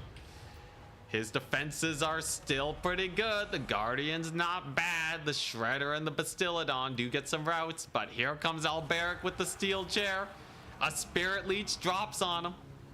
But here's the question. If the Slon dies, is it Jover for the Lizardman? Kind of hard to tell. Wow, he didn't capture the point with the Shredder. Man, a little bit of indecisiveness with the Shredder and a little bit of pathing blocking from the Bastiladon too. Slowing him down a great deal. I don't think the cohort of Waddle's gonna win it. Alberic comes on in, steel chair slams into the Slon Mage Priest. And my god, he's dead. The Shredder of Lustria is all that's left. All the value on Alberic. All for naught. Shredder killing one Grail Relic, and the Green Knight finally pops onto the battlefield. I think the Spirit Leeching was really good. I think it was a really good tech. But I think the rest of the Lizardmen army was not really helping out too much for the Shredder of Lustria, right? It just wasn't enough. There wasn't anything to chase off Alberic either. A lot of the rock drops really weren't too impactful, only injuring a couple archers. And there we go. Grombrindle taps out.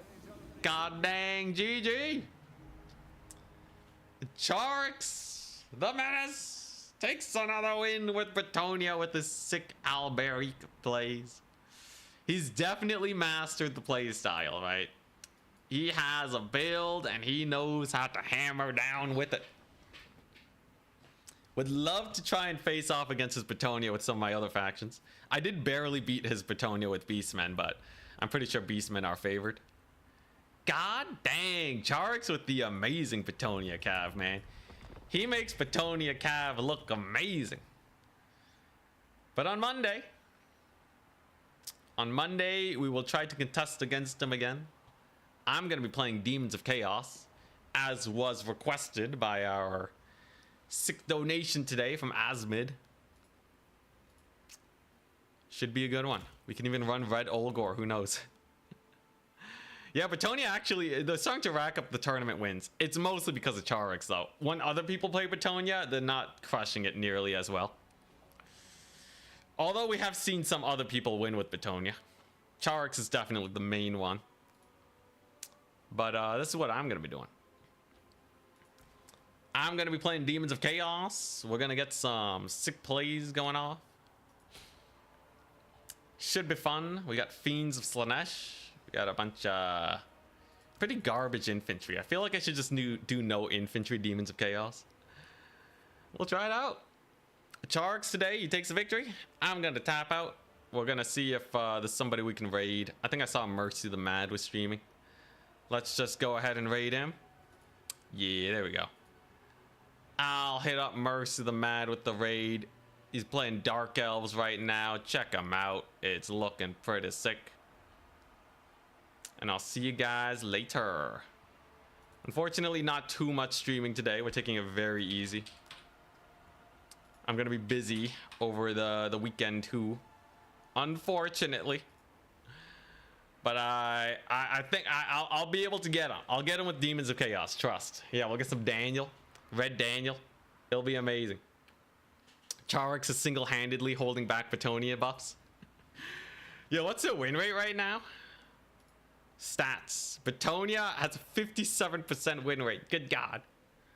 Crazy, man. Crazy. Bretonnia OP. What the crap? They figured it out. Anyway, see you guys on Monday.